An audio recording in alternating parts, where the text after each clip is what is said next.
good, y'all? I'm Skip. And I'm DJ. And we are Deciphered. And today we are going to cover Isaiah Rashad's third studio album. It's been awful. And if you look over DJ's shoulder, we also have it on vinyl. Support the artists you like.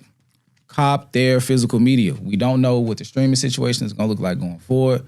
And you always want to have a piece of the artist's work that you support, because this goes way farther than however many streams you're going to get.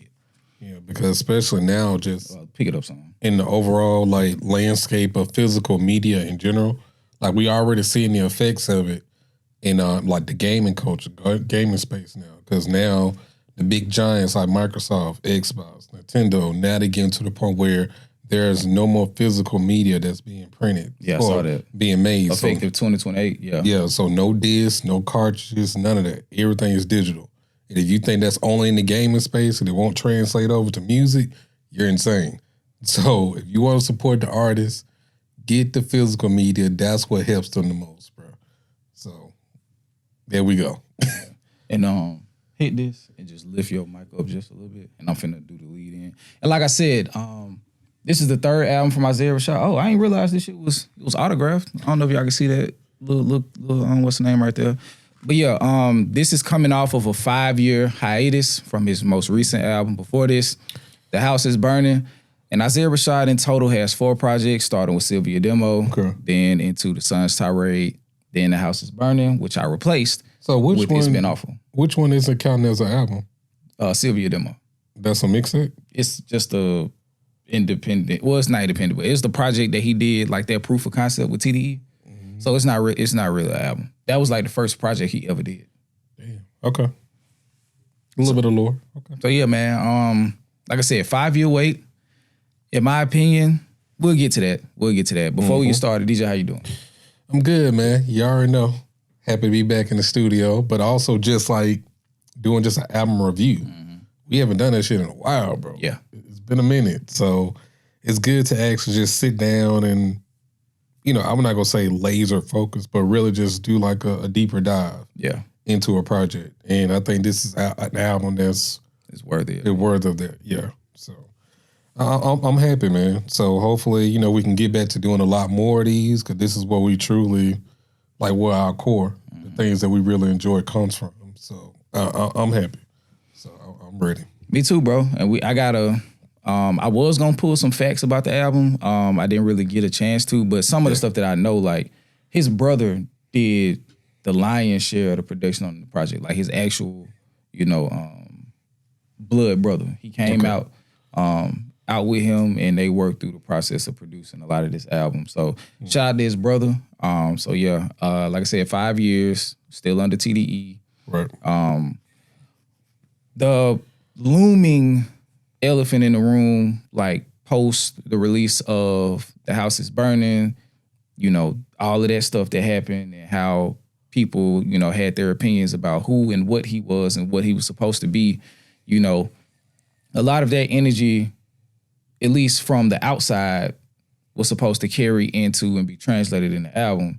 He mentions it, but the issues that he discusses in the album are much more deeper than that, because at the end of the day, it's rather insignificant in his grand story. So who was he supposed to be, like, as far as what was being placed on? As far as how people have their own, like, we live in a very, I guess the word is like heteronormative society. Oh, you mean like that? I thought you mean like musically, like his place in music. That's another thing. Okay. That's another thing entirely. And if we do like a deep dive on his artist profile, I feel like we could talk about that. Okay, here are some of the facts about It's Been Awful. It was released May 1st of this year through TDE.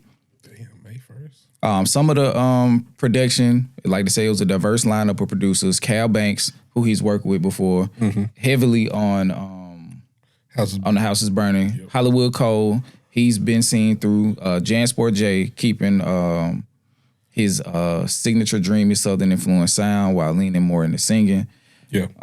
Like I said, his brother, I'm not sure exactly what his producer tag is, but he was heavy as like the central focus of production throughout the project. But yeah, man, what are some of your thoughts? Like if you had to describe the album in like 2 words, what would you describe it as? Brother's like, yeah, that was me. That was me in there. Oh, hold on, I'm lost. You said that's his brother in the music. Oh yeah. Oh yeah. Okay. He was like, yeah, that was me in there. He was talking about me. Oh, but okay, I'll try to be funny because you know what I'm talking about with the brother shit. That's me. I'm lost. Is this some shit Wayne said? No, when old buddy DM'd you about the family. Oh, another guy. Actually, the guy Jed. Yeah. Okay. Yeah. Shout out to Jed. Yeah, man. Shout out to his brother. I'm sorry. I was trying to. Nigga, I was so lost. Yeah, I didn't want to just say it, but I was okay. But what's the question? I'm sorry. If you had to describe the album in 2 words, what would it be? 2 words.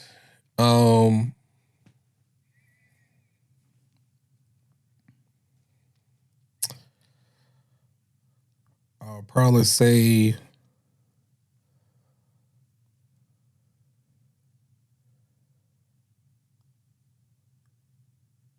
scary / hopeful. Okay. And I would say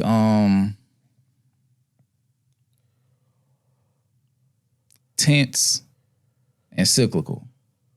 What does that mean? It's a lot of in this album. It's a lot of themes of like just cyclical practices, like sobriety, relapse. Okay. Oh, okay. I see what you mean. And it's also quite funny that you wear the Superman shirt today. Yeah. Yeah.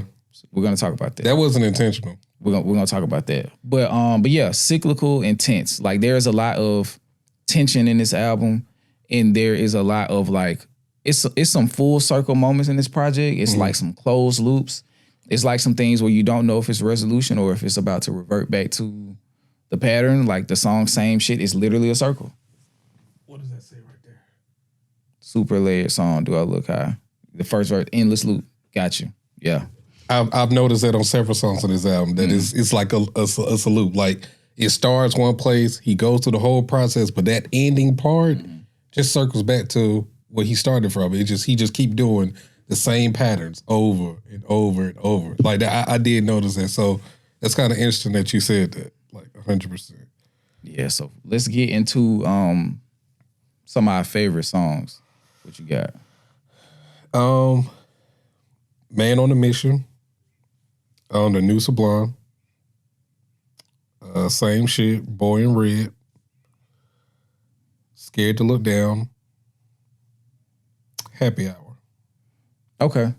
And some of my favorites were Man on a Mission, Same Shit, Superficial, Ain't Giving Up, Get to Know You, and Superpowers. Yeah. And as far as like production, what were some of the produced songs that you like the best? And then we'll talk about our favorites, and then before we get into the themes and stuff. I think overall the best produced song is Boy in Red. But I think Superficial is in there. Is one of the like a really good produced song. And Do I Look High? Okay. I had a few. Man on a Mission, Superficial, Scared to Look Down. Let me move this right here so I can keep moving forward. But Scared to Look Down, Do I Look High, Ain't Giving Up, and Nothing to Hide. Those were my like the best produced songs on the project, or my favorites. I'll say that. Yeah. What were some things about like your list of favorite songs that like stood out to you that like really drew you in? Just kind of really just the vulnerability in a lot of these songs. Like, not necessarily saying that I need something sad, but I just need something when it comes to people like this that I'm not really that familiar on his story, his journey.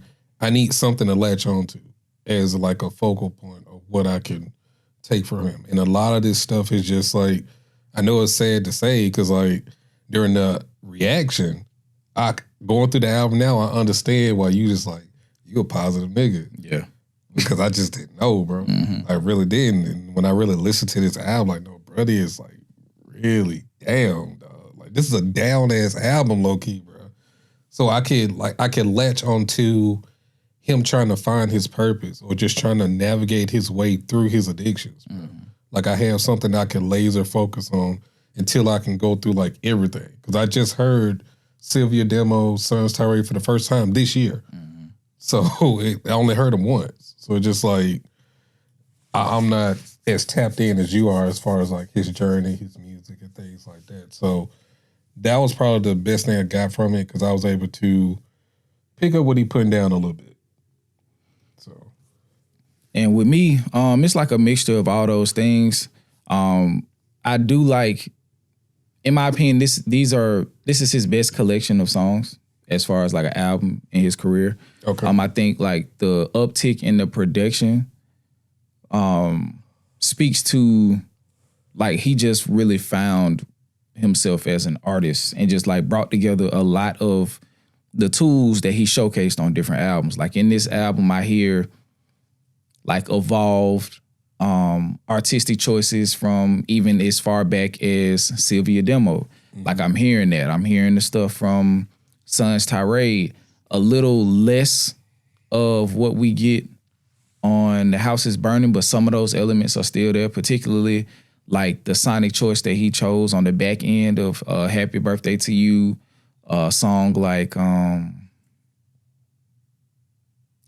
not Lay With You, but some of those songs like the song he had with Smino and like, I can't remember the girl name, but Smino and the woman artist that he had, like those type of like dreamy, vibey songs, and then the like SZA collab that's made it on, I think at least 3 of his 4 projects, and then they have collaborations on some of her stuff as well. So it's just like him demonstrating like how well he can build songs, but also the thing that stood out to me on this album is how well he can write. Like, because what I wanted, especially after The House is Burning, even though I really liked that album, I wanted a more rap-heavy album that was more akin to Sylvia Demo and to a slightly lesser degree, the Sons Tirade.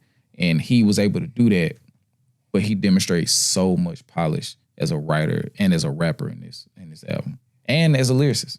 I mean, he definitely had a lot of pockets on here to where it just be like, damn, he cooking. Yeah. Like, so I get it. I get it. Yeah. And on the production side, and then I'm gonna let you piggyback off that, it's just like when the production just feels like it's perfectly complementing each step of the song. You know what I mean? Like, because there's like, you can have a beautiful loop, and this is no disrespect to loops, but sometimes when you build on the production, when it goes into a part where the beat out of nowhere gets more spacey and the artist gets into it brings character to what they're saying, and it could give it tension, it could give it catharsis, it could give it levity, whatever the case is. That moment of production in those pivotal moments of the song help drive the song. It's like a movie. And I think he did a lot of, as far as performance-wise, like really just like, not to say that he hasn't done it before, but like performance-wise with his voice, as far as with the different tones and like the voice modulation and things like that, as far as like how he uses his voice on a lot of these songs, I think is really like conducive to the you know, saying the zone he want to put you in. Yeah. Like it fits the narrative of what he's trying to talk about in terms of like how the songs are being produced, how he's using his voice. And I really think that was cool because like on songs like, I mean, even the new Sublime, but definitely songs like Superficial, Do a Look High was another. Superpowers too. Superpowers, yeah. Like the part where it's like, some man again in a while. And it's like he kind of sound like distant. Yeah. And then it bring him back when the verse start or when the chorus start. Sunday, yeah, I don't know.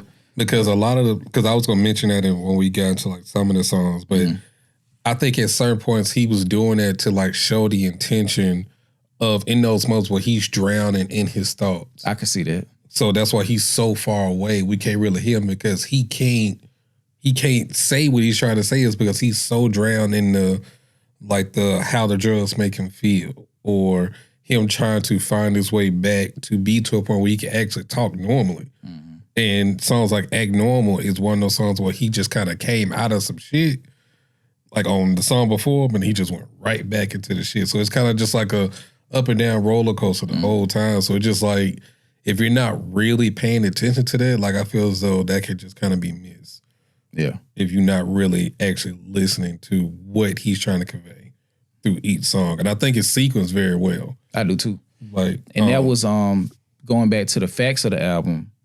Kendrick and somebody else from TDE helped sequence the album. Yeah. Because the album was gonna have a different the theme was gonna be because in my opinion, because he said that it's not in that he doesn't really make conceptual albums. Yeah. They helped sequence it to make it conceptual.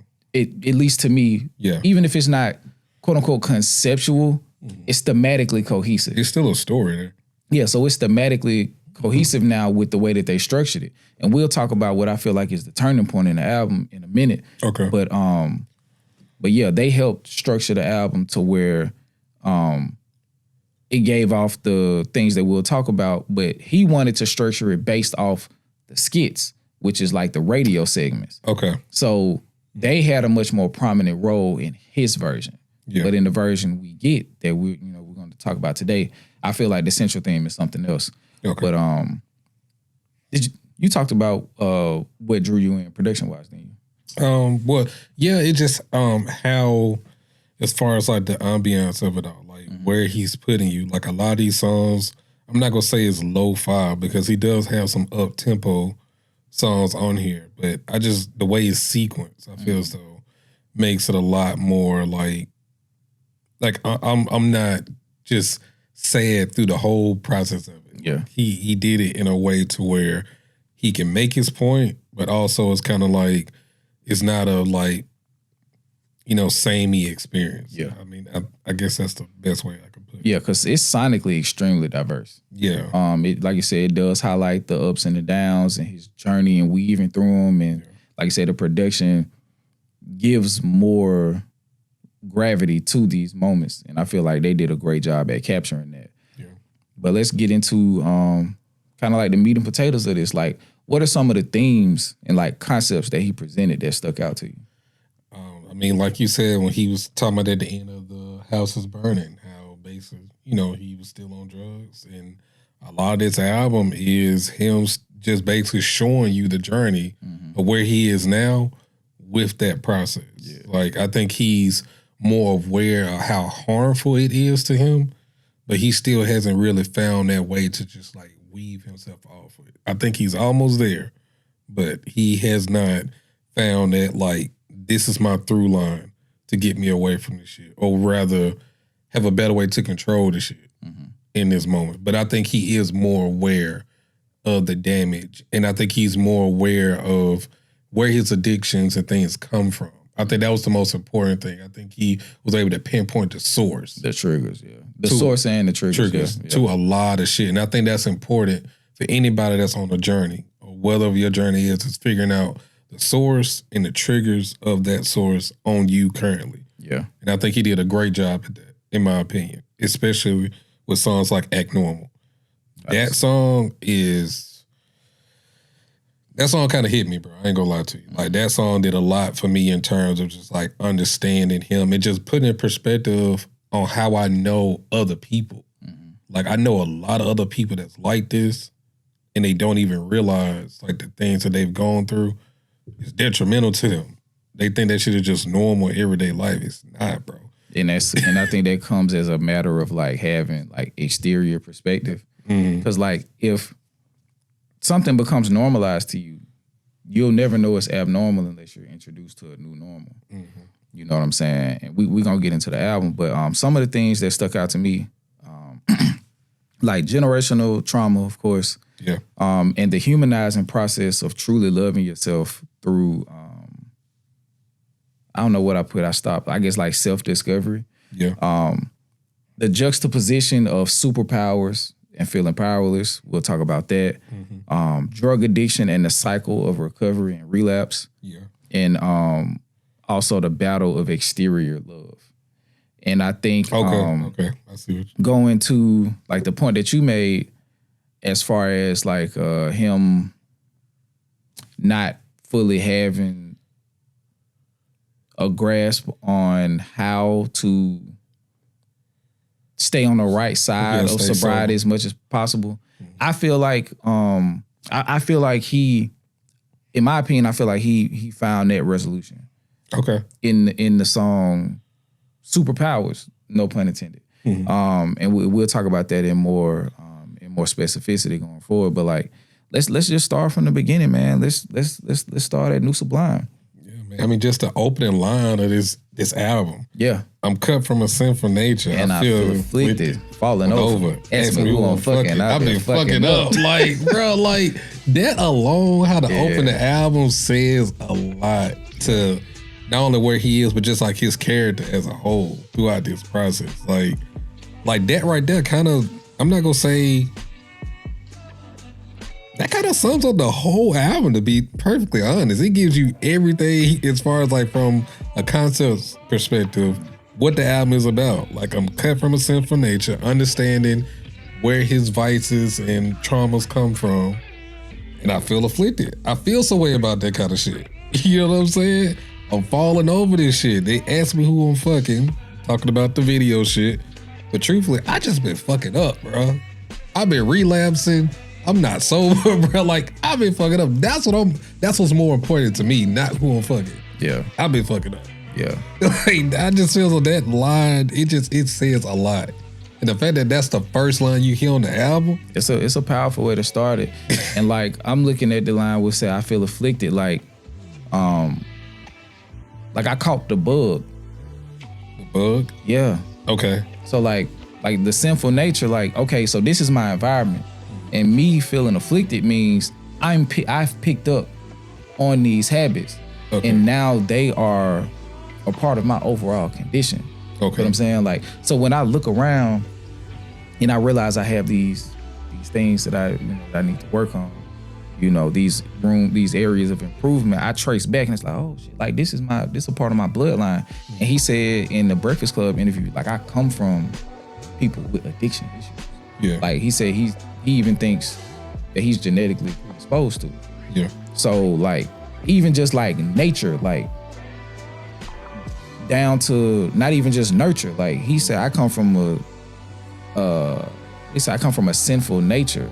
So like, this is a part of like who we are, like damn near on a genetic level. So it's like, it was kind of gonna happen. It's just like, now how do I manage this shit? And I think that's where some of them next lines come in. He say, I've been my Clark's Kent. We're gonna get to that. But what he say, falling over, ask me who I'm fucking, I've been fucking up. Remember back when we were Papa Zan, they say if I romanticize them Percocets, I might relapse again, giving up my home. You know what I'm saying? So I think like that home part is just like, it goes into like giving up my sense of safety and my sense of like having a place that I can go where I feel like I'm able to have the most levels of control. Yes. And like at the same time, like that sense of control, if not properly managed, can lead you into situations like you know, he'll discuss on like ain't giving up and shit like that.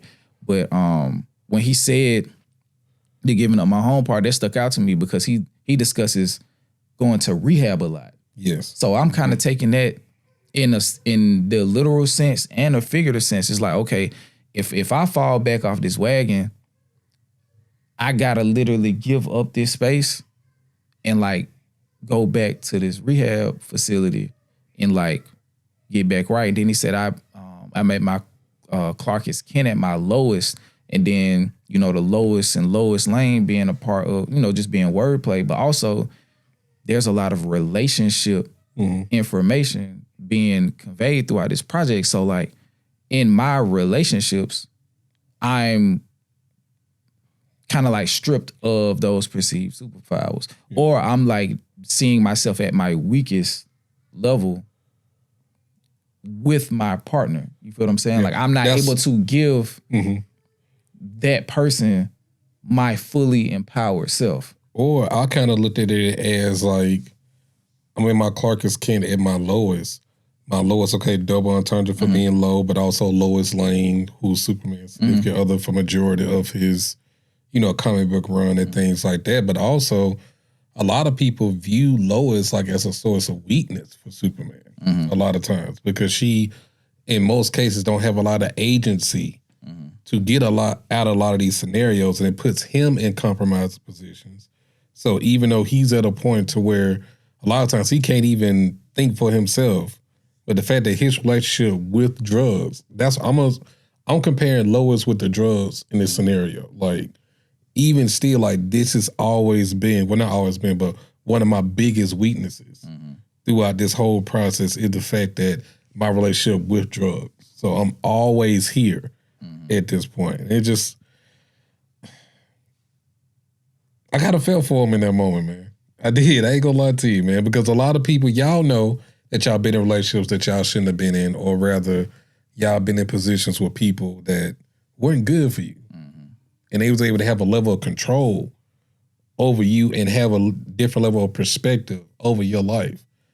And that just kind of hit something a little bit for me. I ain't gonna lie to you. I fuck with it. Let's and some of the stuff, just going back, because I took that line too, like, I cut from a sinful nature. But it's, I think this line sets the tone for the album in many ways. It speaks to the lowest level, addressing and still sidestepping the biggest, although unnecessary question leading into the project. What's his sex life consisting of these days? These days.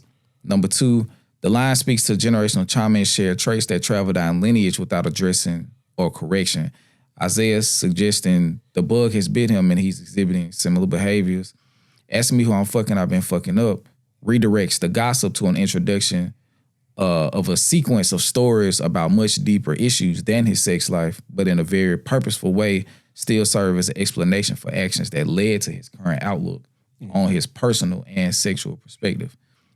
And then with the Percocet might relapse, speaks to the delicate nature of what they call active recovery. Like, as a recovering addict, like, you're always in active recovery unless you relapse. You know what I'm saying? So you're always working through, because you don't get to a point where you're like, all right, I'm good. Like, I would never have this desire. It'll always be some sort of a pull because of, like, at a certain point, it gets like, it creates a physical demand. Like, you have to go through withdrawals. Like, you have created a symbiotic relationship with a lot of triggers to the, the release of, participating in consumption and all the other stuff. So, you have to find a way to understand and, like, build new systems around those certain stimuli. So I was like, yeah, man.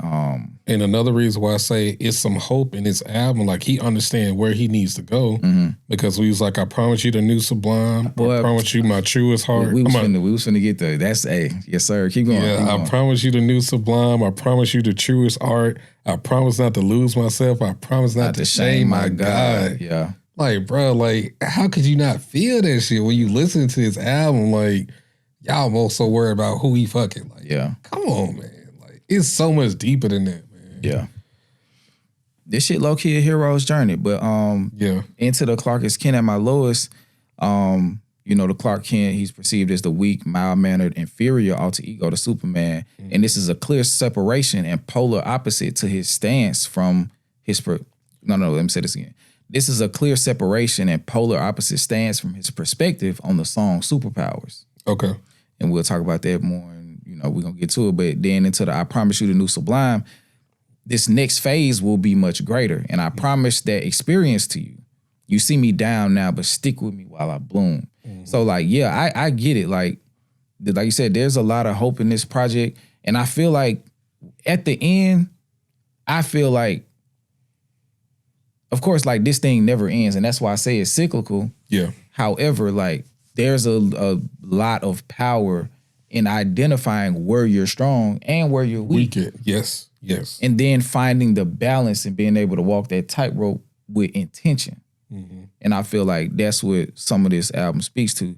And we'll go to the next song if you're ready. Yeah. Okay, we're going to go into Man on the Mission. Yes, sir. Shout out to Outkast. Shout out to Isaiah Rashad. He when he was making this album, I think the album that he said he listened to, it was a particular Outkast album. If I'm not mistaken, it was Stank on You. Oh, really? Or Aquemini. It was one of those albums. But anyway, he was listening. He listened to a lot of. I think it was Aquemini. I think it was Aquemini. Okay. And then he also name drops Idlewild. He did. In the album too. So, and then Man on a Mission kind of production wise builds off of Bombs Over Baghdad. And even like the B.O.B. Bombs Over Baghdad and M.O.M. Man on a Mission. And the way that the chorus is kind of based off an interpolation from Bombs Over Baghdad. So yeah, man, I say this song speaks to paranoia and escapism with a few sprinkles of self-awareness and regret. And I'm gonna go into some lines and just let me know if you want to input. He say, duh, my mama don't want no drugs up in this house. Hide the dust. I'm levitating off this love, and when you doubt, it's like you flushed it. And I say, love is the drug here. Yes. So the doubt of that love can equate to the feeling of flushing the drugs, an empty, defeating realization of loss of something that's keeping you together while providing a sense of escape from the thoughts plaguing your mind. But also, too, that sense of regret, because when you flush some drugs, ain't getting no shit back. You can't get that shit back, bro. That shit is lost to the sewers, wherever shit going. You ain't getting that shit back. So in that sense of flushing it to where you can't ever touch it again. Yeah, and that's what like he said, he's equating the doubt to that feeling. Like, cause like you said, like once it's gone, like he's basically saying like I need to actually, like it has to be tangible in this moment, because if I doubt it, it's so fleeting anyway, because it's not something I can touch. And in that moment, it can disappear. Then he went right into after he said, that baby, you don't know the price to hit these heights, don't you touch. My mind is screaming, jump, jump, jump. Like, I kind of took that line there like as a double because, of course, it costs money to get drugs, but also just like the price of his like physical and mental mind state that he's on with these drugs. Like, you don't understand the price that it puts on my body when I use these drugs, or you just like loosely just...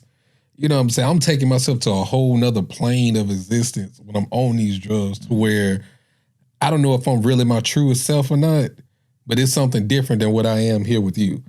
So that price alone that I have to give for that substance there, you're not just going to be free willing just throwing that shit away. Like, it means too much to me in that moment. And I was just like, bro, why? Like, why?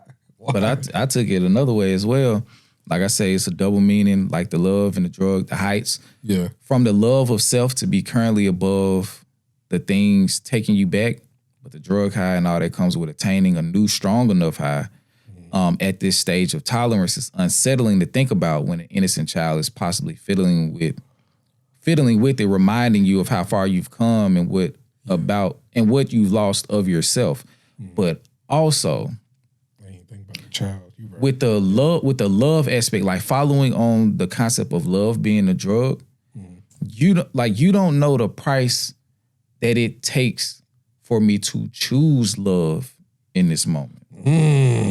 So when you look at it like that too, it's like, okay, like you said, like love is the drug here.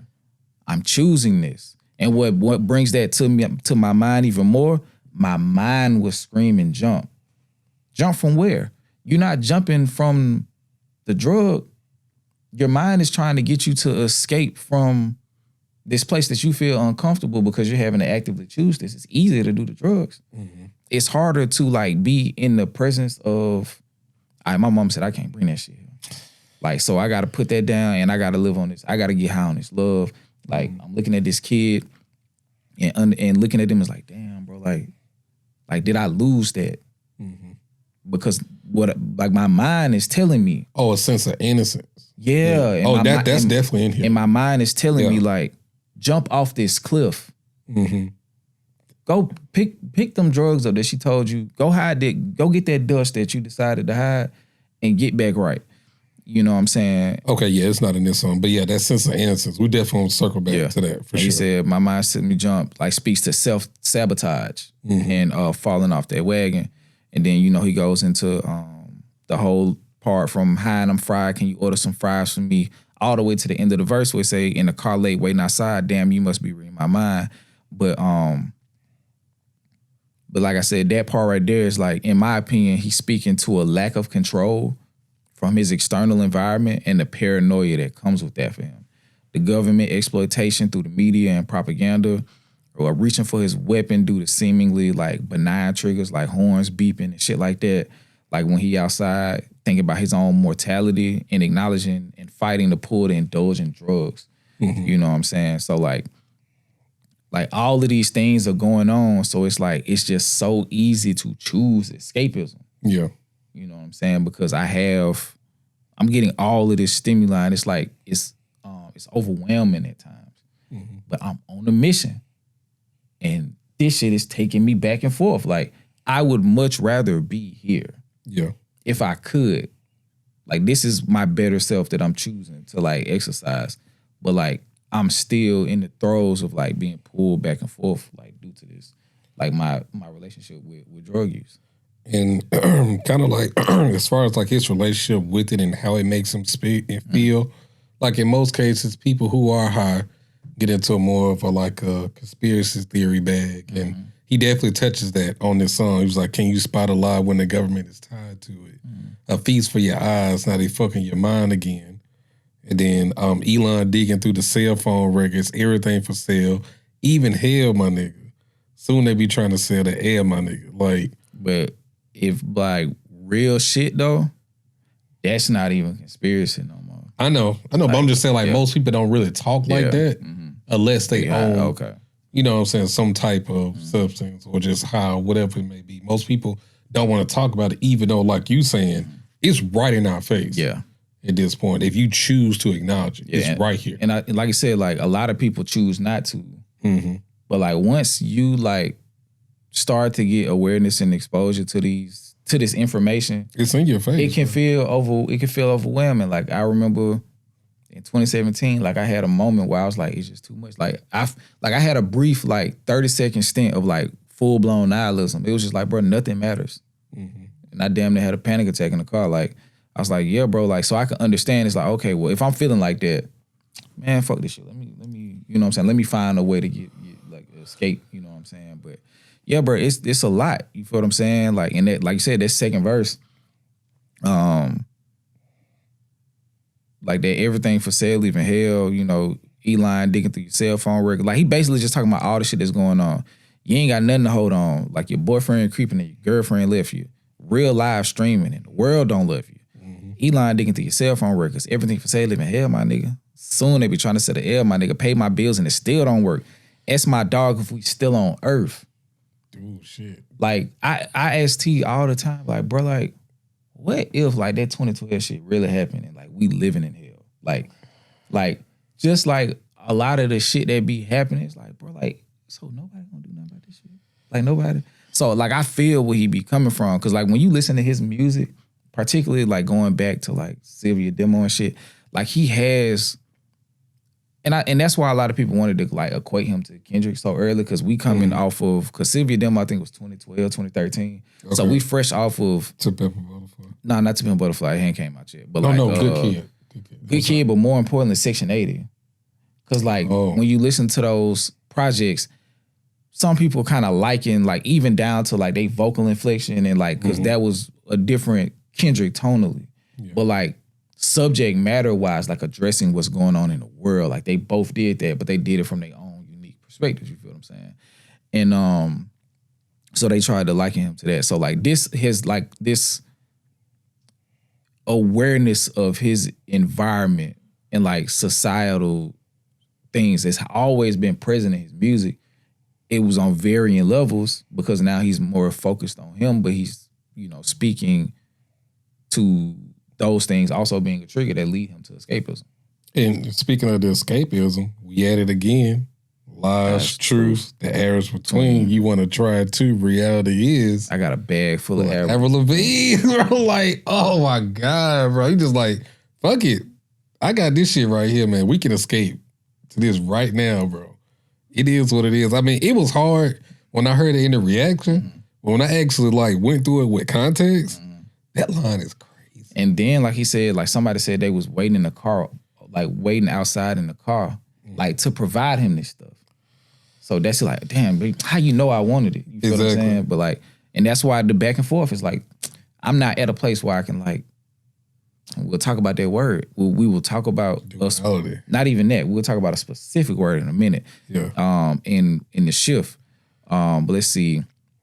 I love the duality in this song, though. But he's the tug and pull, to keep it simple. It further aligns with verse 1 notes. Life is crazy as shit outside, heavy and tough to navigate, but we can escape and enjoy what we have with these drugs and the music as false, safe havens. Mm-hmm. So yeah, man. Let's go ahead and go the same shit, bro. And some of these songs we won't discuss as long. Yeah, because same it's not, shit. But like some of them, I didn't really have that many notes for it, kind of. But yeah, I didn't really have a lot of notes for same shit. I think they were just one of them, just five rap songs. Like I didn't really pull a lot from that one. I think it's a perfect follow up for Man on a Mission. Yeah, because it speaks to the cycle that he indulges to resume at the end of Man on a Mission. Yeah. So it's like, okay, now we're back into, like I said, when I did the reaction to the same shit video, I was like, this shit is it's a cycle. Like the theme of the song is just monotony. Mm-hmm. It's a cycle of vices, and money being one of his vices too. True, true. In addition to the drugs and his hubris. Cause like he has some moments on this album where he's like speaking like it's damn near feel like from a manic from a manic state of mind, and then like a more somber,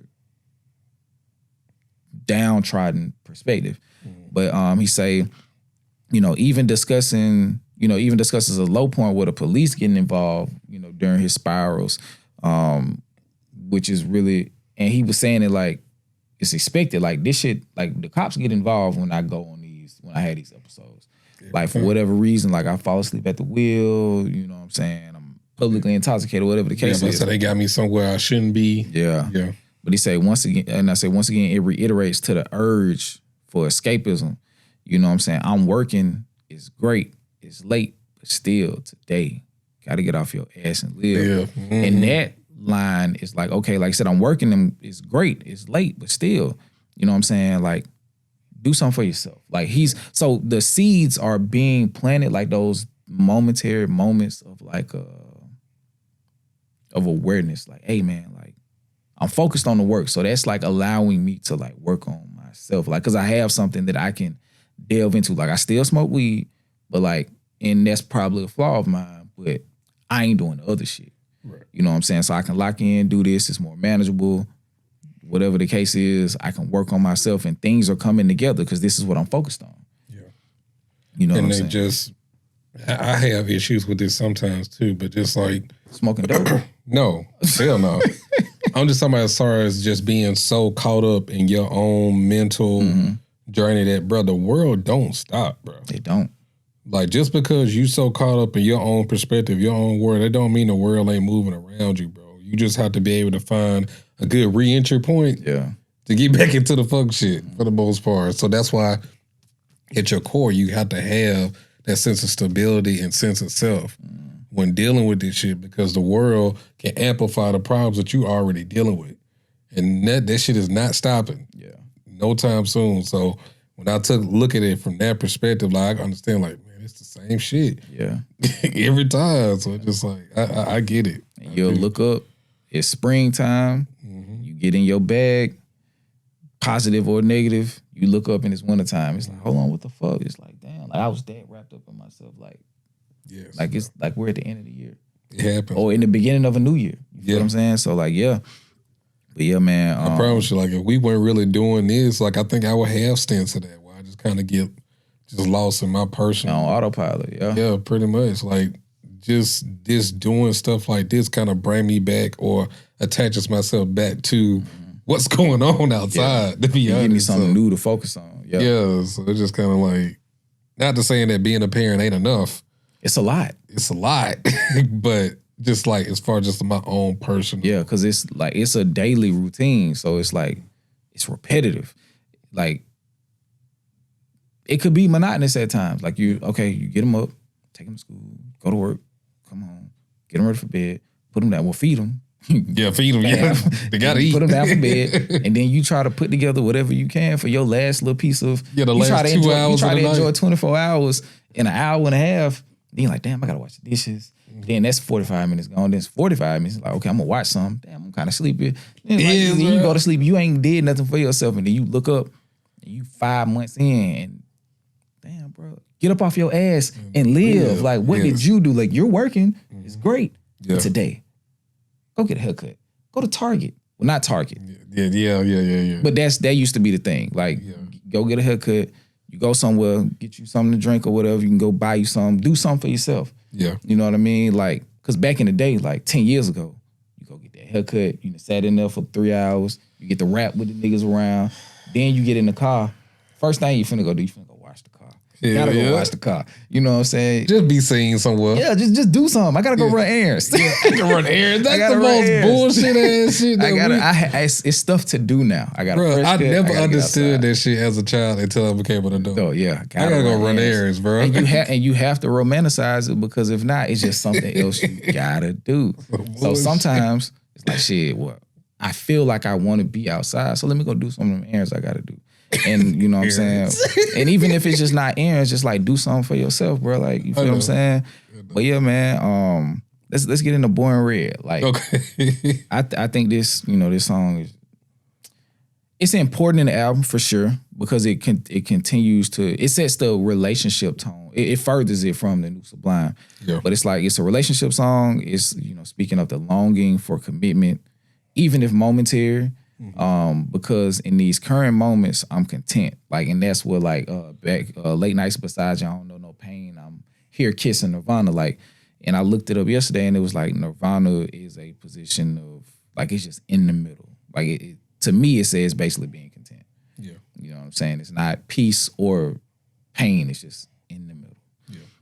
You know what I'm saying? And then the whole girlfriend-boyfriend thing, he spoke about that on the Breakfast Club, too. It was like, I want to be around you so much, I'm willing to be whatever you need me to be. So it's like, if I have to lean into my masculine, I'll do that. If I have to lean into my feminine, I'll do that. Like, however I can stay in your good graces, that's what I'm willing to do.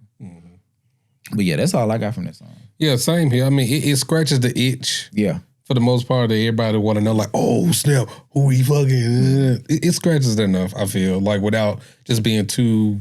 like flagrant and explicit.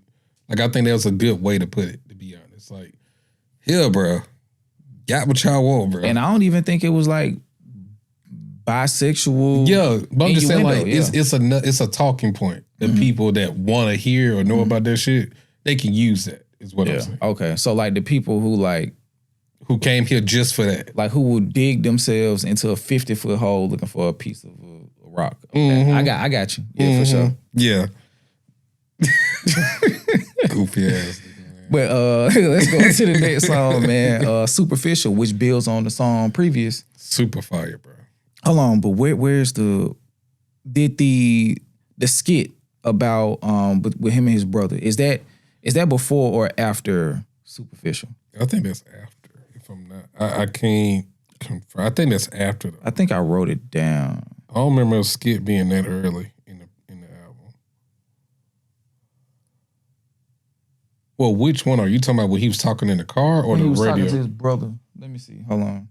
I think that's later. I'm finna play it real quick. Well, I'm finna try to find it, and we'll clip this and work our way through it. But yeah, I gotta, because that's a very important part of that. Okay. And you talked the one he was talking about agency, right? Mm-hmm. Okay.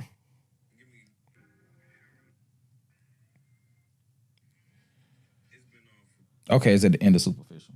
Okay. So we'll talk about that in a minute. Okay. But yeah, so we're going into the song Superficial, and I like the wordplay he did to start the song. Baby, I'm worth more than the rap shit. Worth more than my rap sheet. Getting caught in the rapture. I'm getting caught in you. And I like the wordplay of how he used rap those 3 different times, and it to have 3 different meanings. The pun on rap sheet and rap shit. And then the metaphor of getting caught in the rapture of the love interest. I thought that was fire. Like, I really like have an affinity when niggas and women like play with a particular word multiple times. Like, shout out to Tierra Wax. She just did it on the song Totem from Wax Museum. And the whole album is her finding different ways to play with the word wax. Like, yeah, you feel what I'm saying? But like, But yeah, I thought that was dope. And it's furthering into the song, and then we gonna talk about verse 2 for a second. But Yeah, I got that on you. Yeah, like I said, because I feel like this is where lyrically the album wakes up in a completely different way. Yes, it does. You know what I'm saying? But he's looking for something real in this potential relationship, deeper than the different actions that mirror attachment, more so than an honest connection between two people. When he was saying it's more than a password, I need more than attachments. Like all of that shit is like, those are things that people do when they're trying to, okay, I feel like this is what we're supposed to do. But like, I need the thing that's beneath that like leads to building the trust to do those type of things. Right. Like I want the real shit. Like let's get to I don't need no more branches. Let's get to the fucking root. You feel what I'm saying? But this is another thing that comes up in the album. Let me know if you pick this up. He mentions heart a lot in this album. I picked up on that on the song. Tell me if you feel differently, but Get to Know You. That's the one. What does he say? As far I don't want to know if you just jump in, but the heart got a mind of his own. Baby love, I'm sorry I didn't treat you like the star that you was. That, but let me explain. Yeah, okay. yeah. So he say, life ain't fair, do your heart work. I'm nailed to the artwork, right? It's two meanings in this for me. Oh no, wait a minute. Please don't tell me you're finna go. Go ahead. Okay, so he say, do your heart work. Emotionally, as it was metaphorically intended, and more literally to his multiple mentions of his heart being less than optimal due to his struggle with addiction. So the fairness of it, in both instances, breeds sadness for Isaiah because emotionally he is tied to his artwork, his music. And it's not fair on the physical side because his heart isn't working at its optimal level. So he's being vulnerable about his function in life or his ability to function at life. Like multiple times through the project, he's mentioned like that he's been told by his doctor that his heart not working the way that it should, but also as a inability to properly have secured attachments, his heart not working like that either. And then he tries to like have a coping mechanism, like as long as this shit ain't fucking with my bread, I don't care about it. Like I'm putting, it's profit over love right now anyway. So I'm making a conscious choice, but that's like front facing to like, yeah, bro, like even if like I'm still like the music and my love for that still has precedence over everything else as far as like emotional wise. I got too much on my plate too. And now I've kind of like put myself at a deficit where I got to really work to get to that point. But I also kind of look at it when in that moment, like as also like putting the accountability is back on the listener because I'm nailed to the artwork. I kind of look at it as like him being like used like as a sacrificial piece for talking points in terms of like I'm sacrificing my bearing my deepest part of my soul on this project. He mentions that on another song too when he was like I keep spilling it, it's all for y'all. And I think he mentions heart right after that. Yeah, so kind of like on almost Ain't Giving Up. Yeah. That's a great point. Yeah. Like almost kind of like, like the imagery of like Jesus being on the cross. And that's portrayed in a lot of different artwork and things like that. Like, oh, I'm Nep Fire. So that's kind of like in that. That's why I thought you was about to go. The moment you said like, oh shit, no, he finna do it. Yeah, that's fire though. Yeah, that's when you start talking in that moment. That's what I was literally thinking about, and that makes sense because of how people want him to say the shit that they want him to say or they want to hear. They want to hear about the fuck shit, bro. They want to hear about the gay shit, and they that's what they want. And not understanding that, bro, I'm going through so much more shit than just that video, bro. Like, yeah, it's me. It happened. I moved past that. At this point, it's a lot of other shit I gotta address and deal with. So it's just like, but yeah, that's a fire way to look at it. Like from a literary stance, that's actually hard as fuck. Like them the type of questions. Like when I meet a rapper or some shit, like I want to ask you that. I don't want to be like, hey, bro, I think that's like, nah, nigga. Did you mean that you was nailed to the hallway like Jesus Christ? Yeah. That's fire, nigga. And if you really willing to answer that, I'm here. It's fire. Let's but rap. if not, it's cool too. Yeah, let's it's talk cool. though. Yeah, let's talk. Like I'm not entitled to anything from you. Yeah. But if you want to explain, I'm right here. I'm ready to listen. Yeah. But bro, verse 2. Crazy. Baby, I've been falling since August. Awful, off and off the coffin, aren't you? Piece by piece, the piece me back is It's torture. All for love, then lost the love. It's looking like I lost myself and lost the step is costly. The scars on you never lie. Did you have another episode? Wait. Because I like this verse, like bro, like I got so much on this verse, bro. Like I had to break this shit down in numbers. Yeah, so yeah. Number 1, that first little part right there, from baby, I've been falling off since August to the scars on you never lie. The lows of self-destruction or addiction tearing you down, and the body doesn't forget. Like one thing that you learn in therapy, like your body keeps count. And that's where like you have to, like going back through the earlier parts of the project, like those triggers. Like, and then even so, like going like forward to like act normal and shit, your body has those triggers. Yeah, like, you have breaking points. You know what I'm saying? But not even just breaking points, but just like, right here, when my body was experiencing this type of stimuli, I had a go-to.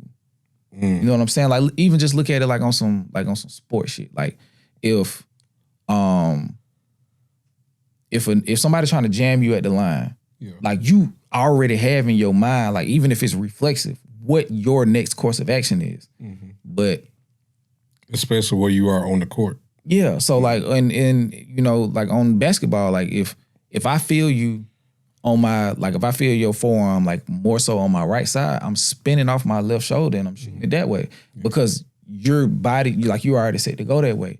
But let's say the situation is different, that even though I feel you right there, I know that going this way, like I got a trap coming. So my mind is triggered to go this way, but now I have to think my way out of that. You know what I'm saying? So it's like, when you have these things, you have to be more conscious in these situations, because if not, you'll just go to where your trigger has always led you to. You know, and that's the thing that I feel like he was trying to, you know, find a way out of. And we'll talk about, you know, why, you know, in a second. But one more part and then I'm gonna let you go through. He say, did you have another episode? Because we can even keep scars on you never lie and further it. Did you have another episode? Are you privy to the underline? Are you headed in the hell alone? Ain't the devil known to double down? Like that part right there, like, and I'm gonna speak on it. It said the tangible markers of his addiction as and spiral as a result. The bringing up the episode, privy to the underline. Are you heading in the hell alone? Like misery loves company. It does. And the devil known to double down. So just know, whoever you bring into this, they coming with you, because the devil is there to corrupt any union when indulging in the things that he seeks pleasure from is present. Yeah. So, and just a real quick, just a bit of wordplay that I really like. You beheaded to behead us all. I thought that was fire. Especially after the previous line being like, are you heading into hell alone? Yeah. I thought that shit was fire. But what you got? Yeah, I mean, just go back just how it started. Like, baby, I've been falling since August, off the coffin. Like, this shit's been so bad. I've been close to death, nigga. Yes. So many times, my nigga. Off the coffin. Aren't you? Do you understand what I'm telling you? Like, it's been that fucking bad, bro. And numerous times. Like, nigga, piece by piece to piece me back is torture. Like, bro, I'm going through so many relapses, rehabs. Like, this shit is torture, trying to build myself back up after relapsing every single time. All for love, then lost the love. The thing that I romanticize and the thing that I'm addicted to, like, it's all for that. But at the same time, I lose it. And then it's looking like I lost myself. I lost my step. It's costly, bro. Each time I come back from these episodes, I'm not the same person I was before. Even though I'm back to a point where I can function, I've lost a part of myself during this process. It's not easy each time that I go through these episodes. Like, and it gets a little harder because I kind of liken it to I was like the Spurs just played the Knicks in the finals, right? Right. They blew that 29-point lead. Of course.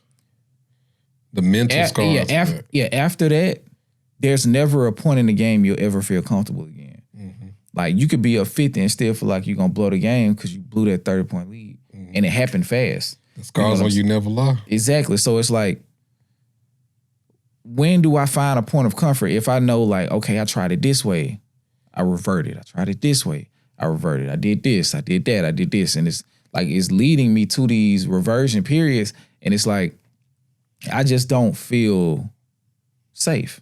Yeah, you say, I lost a step. It's costly. The scars on you never lie. Each time I come back, the scars from me trying to rebuild myself, the torch I put myself through, it shows itself in its true form every single time. And the scars of me falling. Yeah, but that too. Yeah, because you have to. Yeah. Well, not even that. I'm just talking about like just the mental and emotional scars. Like, because it didn't sound like he was saying that he was doing that like created track marks and like that shit. So, but just I see what you're saying. And then he said on like back to the "Happy Birthday to You" song, he was like, I should just pack up my bags and get loaded. Like something like I tripped and fell and I busted my nose, like that type of shit. Like, cause it's not literal. It's just like I fell on my face again, and the busting my nose part is just a metaphor for the representation that it's visible. Yeah. Okay. You know what I'm saying? So, I really feel like that song was a precursor to this album. I don't know where it would have sat on the album, like tonally. Well, sonically, but tonally, it fits perfect on this project. Mm-hmm. And like I said before we started recording, I feel like that song let us know that despite what he was saying on that press run, bro was he hadn't shook back all the way yet. Because like I said, it's a cyclical thing, and so yeah, the what they call it, the breadcrumbs were there. Yeah. Yeah, man, the piece by piece to piece me back, it's like, come on, bro. Like, that's just so layered, bro. Like, I just don't understand how people don't enjoy that shit. That shit kind of just, it's crazy. Because, like he said, pull up the lyrics when you're reading the shit. I mean, when you listen to the music. Oh, he said that too? Yes. Damn, okay. So. Oh, yeah, you did say that during the reaction. You're right. So. You're right.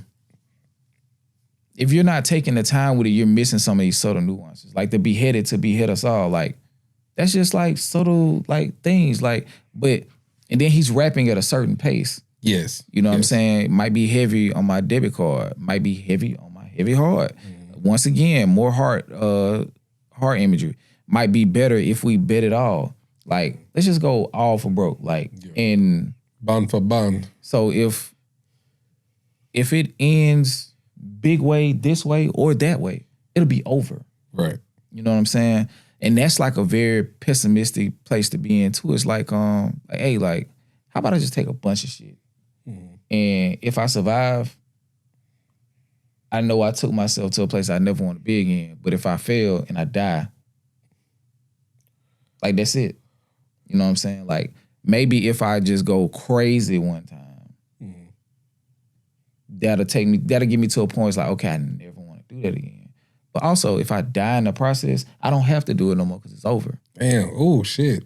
You know what I'm saying? So he said, let's just levitate the level, leaving letters to my lover, which also kind of gives me the impression of like, you know what I'm saying? It's a war inside a nigga raw.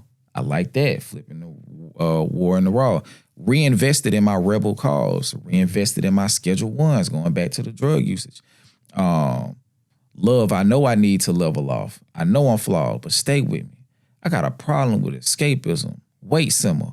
Hard on the heart, I'm nauseous. They sipping. They said Rashad was starving. They tripping. On the raw, made a raucous laws that would make visit. Then we sparred with sparks in space. You are who you are, so crash for what? My mama intervening. I want to see you cleaner. Ugh. Like amidst all of this shit, like that's what's pulling, like that's what's the thing that's like grounding him now. Like mama said, like she's stepping in, like because he said the original title, well, one of the titles of the album, the very first version was All My Heroes Are Junkies. But secondly, Mama is been awful. Gotcha. So at one this point, is like she was going to be more central in the project. Or this is just like, I'm telling you, Mama, like, this is shit that's going on for real. Yeah. Damn, okay. That Mama has been awful. And she say, I want to see you cleaner. Yeah. You know what I'm saying? So when the person that you love, like, to that level, like, is able to see you, it's like, all right, okay. Yeah. I'm going to try my best.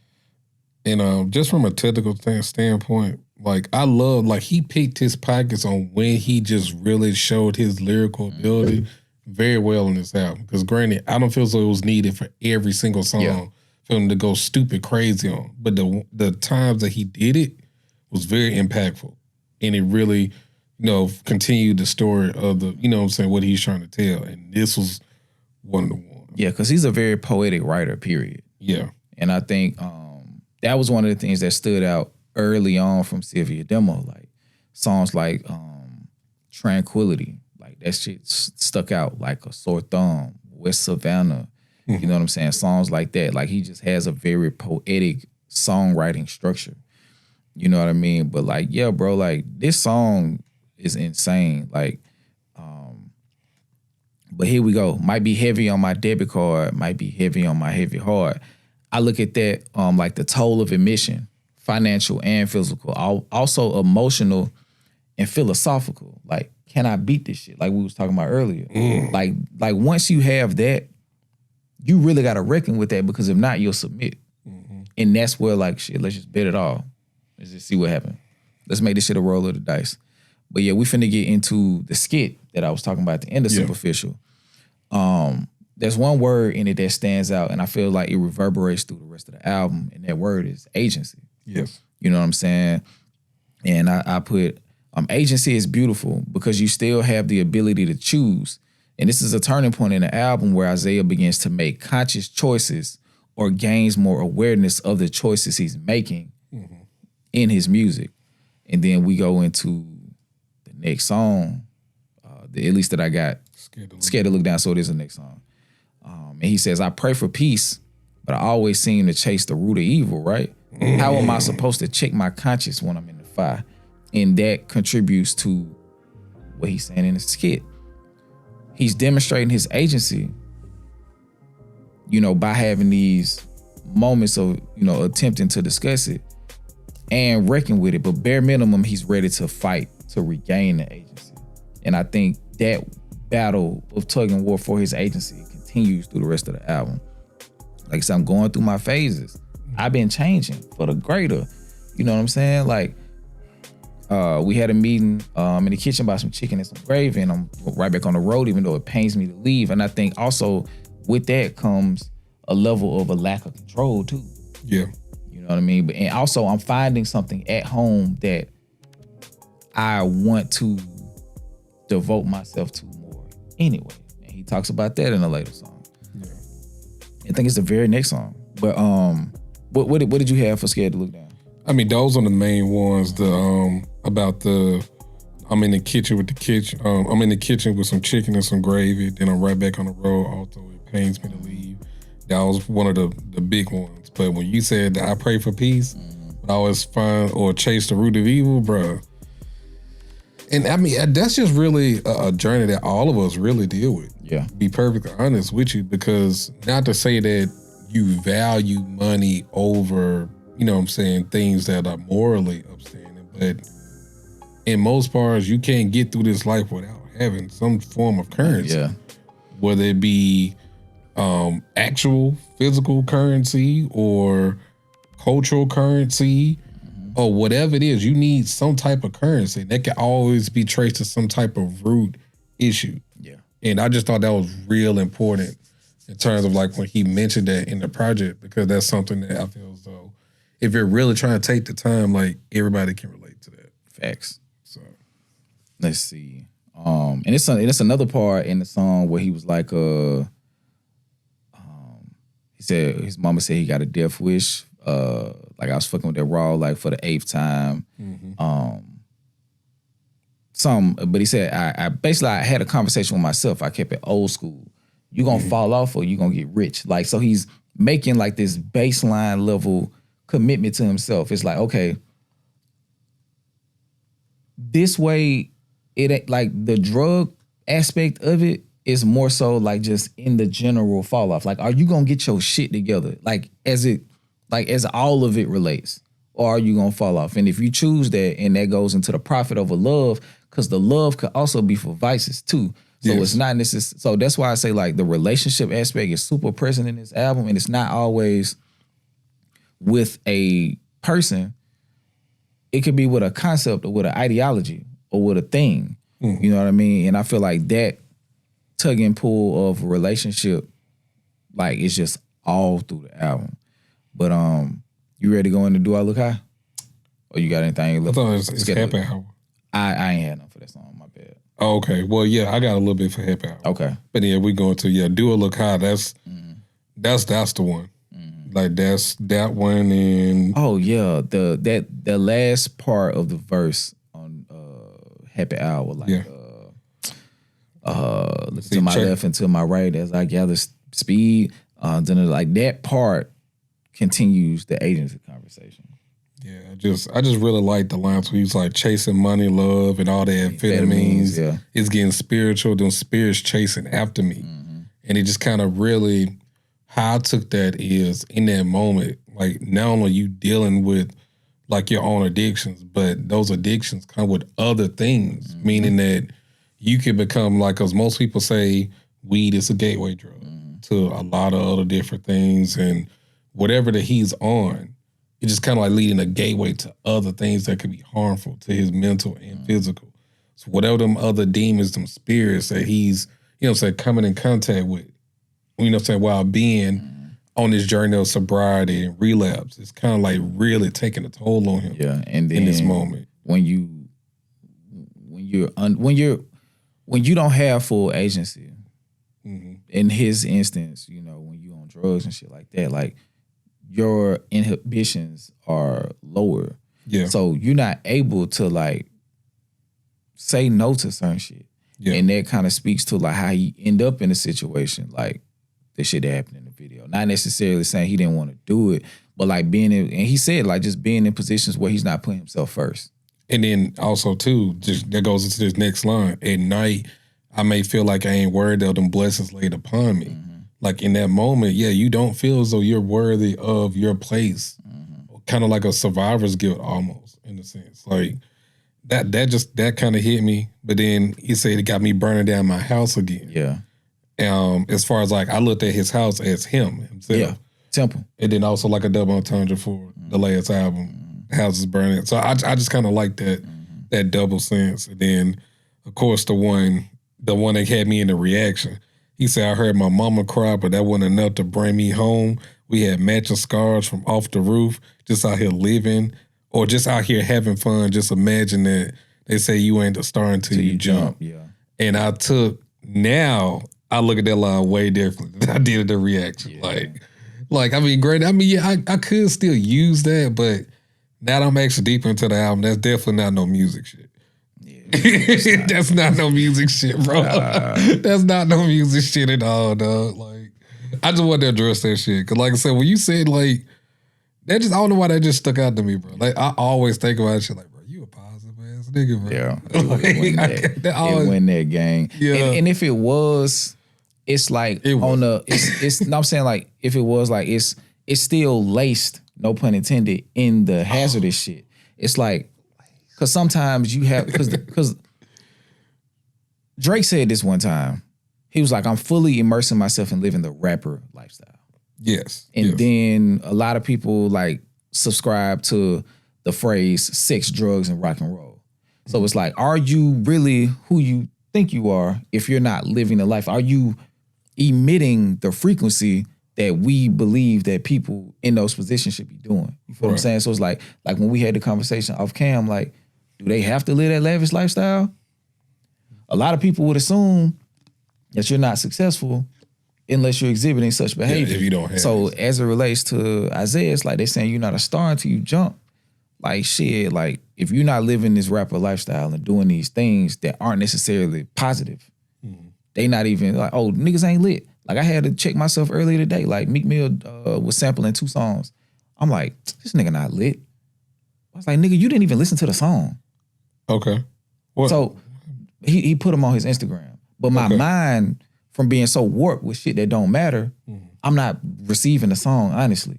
So it's like, just like you're not a star until you jump. So it's like, okay, if you ain't out here showing me that you got a bunch of money or you popping off on these charts that are arbitrary as fuck, I wasn't even receiving his music in that moment.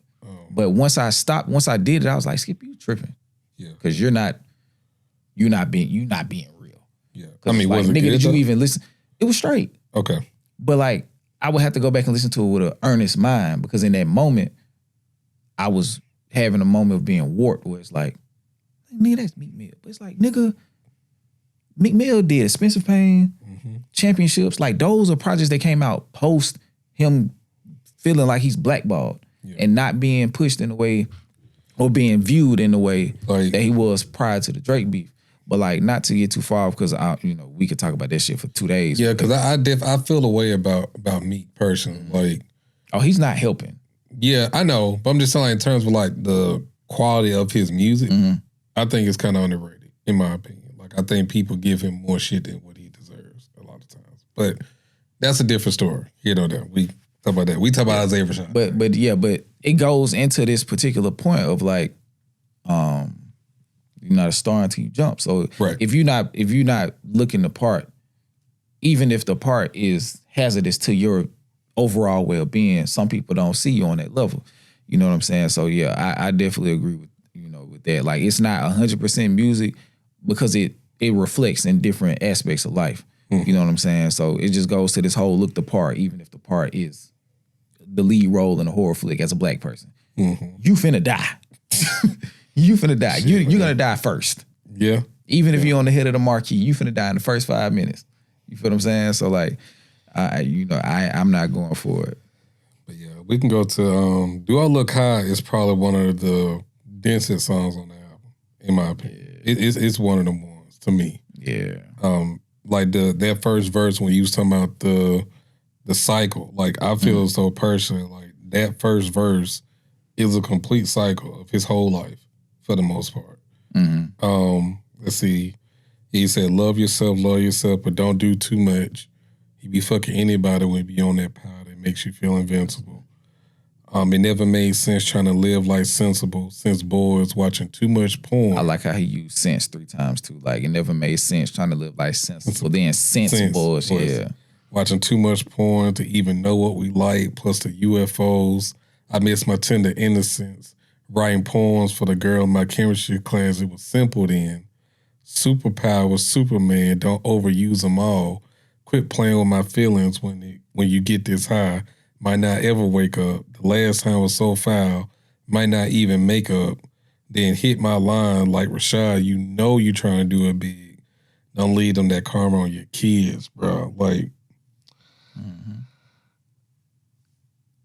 it never made sense trying to live like sensible since boys watching too much porn. Like, for him, like he said, coming from a family of addictive tendencies, and clearly it's from his parents as far as like the porn aspect. And when I look at my life, like, around that time, like middle school, things like that. Yeah, you started getting introduced to that shit. Yeah, like as far as like porn, videos, like I found the stash. Yeah.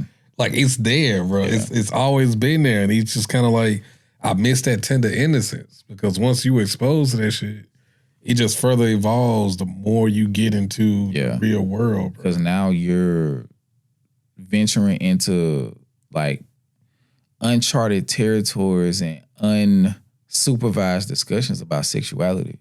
Yes. You know what I'm saying? And now you and your peer group are ushering each other into these conversations and these perspectives that neither one of y'all have the depth to discuss for real. Yeah.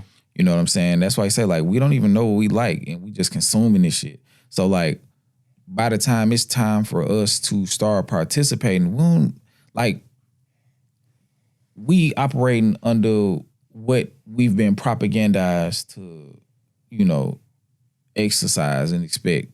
So it's just like you really like for him particularly, like you start finding yourself and what your preferences are later in life because you've been following what you've been programmed to, to expect. And that's why I say like everything's so heteronormative. You know what I'm saying? So it's like when you start to be like, oh, well, I kind of like some other shit. And it's like, well, yeah, I kind of like dudes. It's like, oh, okay, it's cool. But like now you're fighting the programming. Yeah. And that's why a lot of people was tripping so much because if it would have been a video of 2 girls performing fellatio on him, he's that nigga. Yeah. But the roles reverse, I can't listen to him no more. It's like, you know what I'm saying? And that's just because we live in such a heteronormative society. So it's like, we don't know how his journey to find himself goes if not for porn. He may find that that's his those are his preferences sooner. Yeah. It might be even later. We don't know. But we know that he was introduced to having to have these complex thoughts and introduced to these desires and things way before he was supposed to from individuals that he shouldn't have no knowledge of. Right. Like it's certain names that niggas shouldn't know till they 25. And they know at 13. Yep. You feel what I'm saying? And we'll leave it there. Yeah. But in the Do I Look High song, it reiterates and continues the Superman. Yeah, Superman. They said superpowers. Superman, don't overuse them all. Just going back to the Clark Kent v. Superman juxtaposition that extends throughout the project. And it says, I'm starting to think that Superman and superpowers is the battle of the story. Is the battle of the story in essence. To rebuild his power set into a set of skills more conducive to better living. Shout out to Schoolboy Q. He ends it, don't lie to me. Look in my eyes. Do I look high? And I took that the very first time I heard that song is, do you see me? Like, would you, number one, I think he's asking the people around him, would you tell me if I look high? If I'm fucking up. Yep. And also, can you, if I am high, can you tell? Am I masking that well? So I look at that line as like, just do y'all really see me? Okay, and I wanted to ask you this about the Superman and the superpowers. This is probably gonna come up more so in the song Superpowers, but do you feel as though he gets any of his talent as far as musically from the drugs? It's hard to say because he kind of been like smoking weed bare minimum since his career started. He said, I've been on, in Sylvia demo, he said, I've been on pills since a little one. Start on Advil, then we level up. So it's hard to say when his place came. Okay. But it seems like he always had, he was always a very skillful writer. He became a better songwriter as time progressed. But like just the art of writing and expressing himself, that was always present. Gotcha. So, it's hard to say. Okay. But yeah, man, that song and then going into the chorus, man, let me pull that back up. I just had that up. Gotta just ask yourself. And I like that refrain at the end of the song. The feature artist that was doing the vocals, he said it multiple times. Oh, Julian. Like dreamy refrain, like you gotta just ask yourself. And then it's like, okay, it turns into like a conversation. Is this more internal monologue than me expressing myself to y'all? It's like, okay, so actually, I think it's more so that because he said I'm dancing in the dark, I'm locked inside your walls, find the floor of the internet, but more so that dancing in the dark. Yeah, to fall in love with who I really am. Yeah, so that's more so like how he views his subconscious. He's being locked and trapped inside of here. He can't work his way out this shit.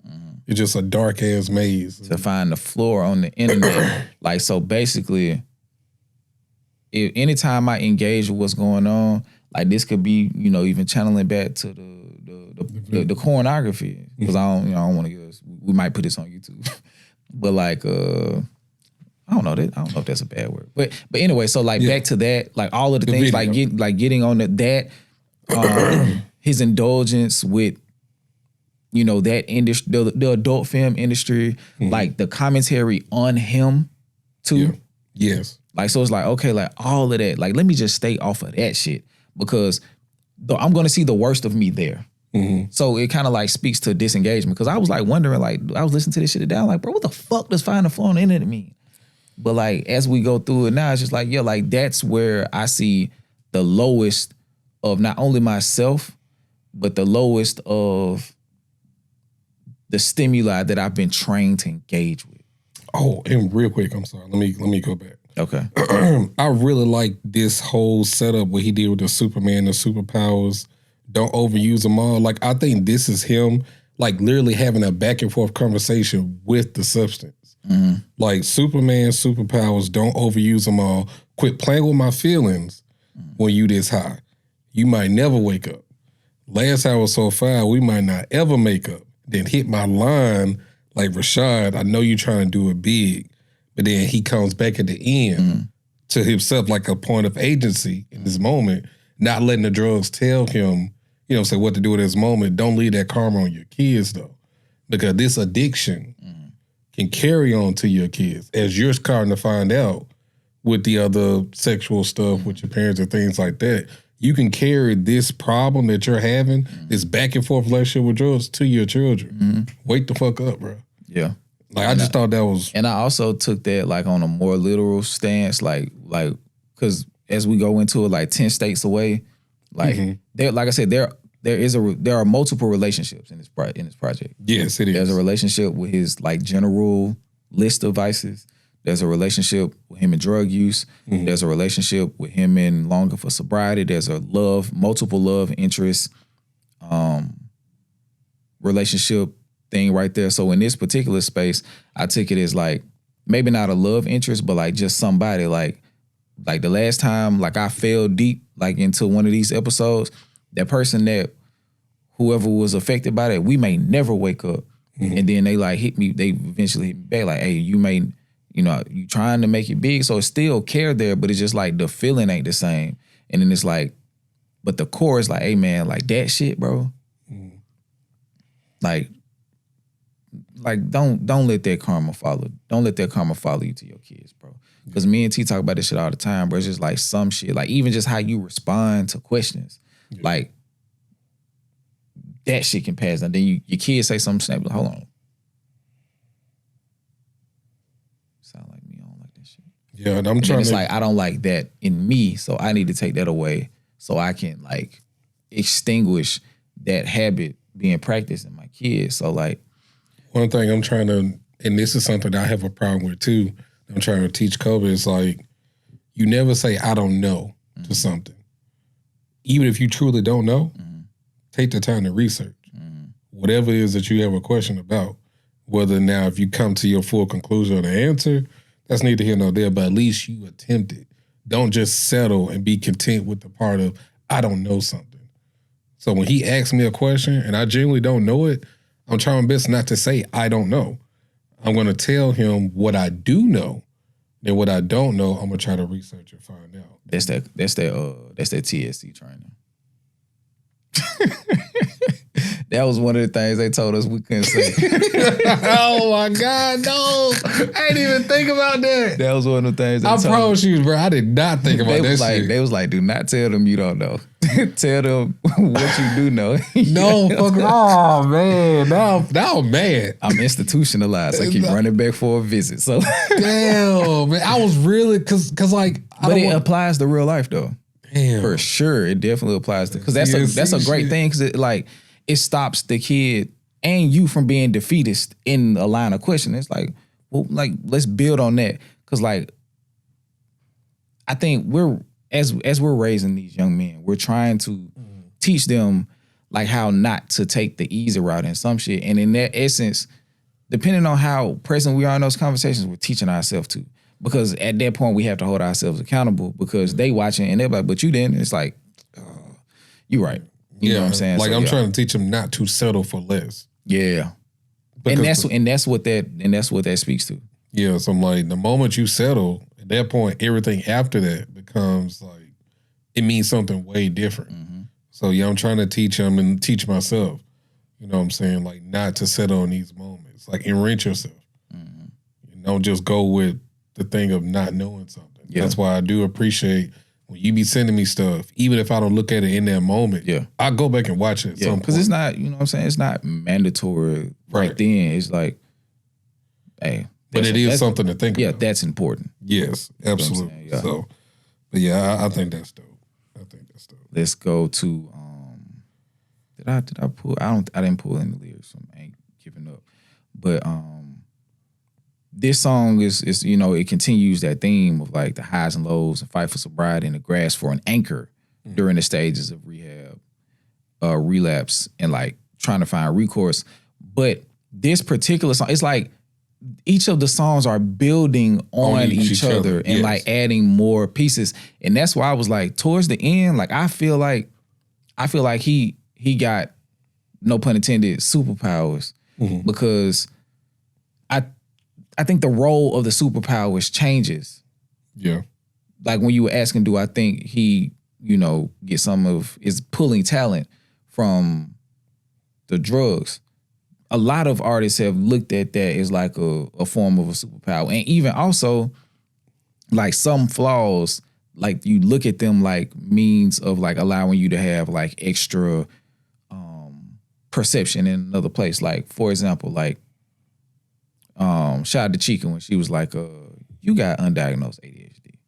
And I was like, okay, I can see that. But it also allows me in certain elements, like sometimes we're like, okay, I can focus on multiple things simultaneously. And you don't be understanding that shit sometimes. And sometimes it does pull attention from certain places. But in other times, I can, damn, my fault, I can hyper focus on one thing and extract so much shit, because even though I'm focused on this one thing, it's so many elements in it. So my brain is working it's like I got 6 shovels at one time. Even though I'm digging in this same plot, I got 6 shovels working simultaneously. So I'm like, oh shit, that's Sapphire. Oh, this is whatever. You know what I'm saying? So it's like so many things coming up simultaneously. And that may be something with me too, not gonna lie, because Sania be just like, I don't understand how you can work and listen to music.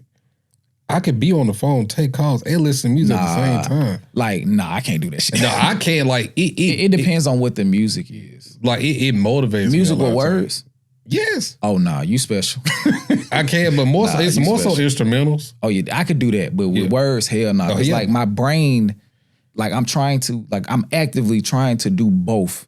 Like, if I play it, I gotta understand it. Yeah. Like, that was why it was so hard to do Road to 100. Yeah. Because it's like, if I'm working and my brain has to focus on this, hearing the words, even if it's low, I gotta hear what he's saying and I gotta understand it and I gotta be able, he or she. Well, but if it's an instrumental, I can let that play. And just our job, for me, how it helps me is not to get so wrapped up in what they saying. Because they get a lot of times so wrapped up in their own head and their own problem. Yeah. And I know I'm a person that I'm gonna empathize with you. And I don't want to get to like, we both can't be. Yeah, right there, because I'm not helping you. Right, exactly. So it kind of pulls me out of these situations a lot of times to where I can actually analyze and see what the next step is. It helps me. And then I do it if I got them on hold.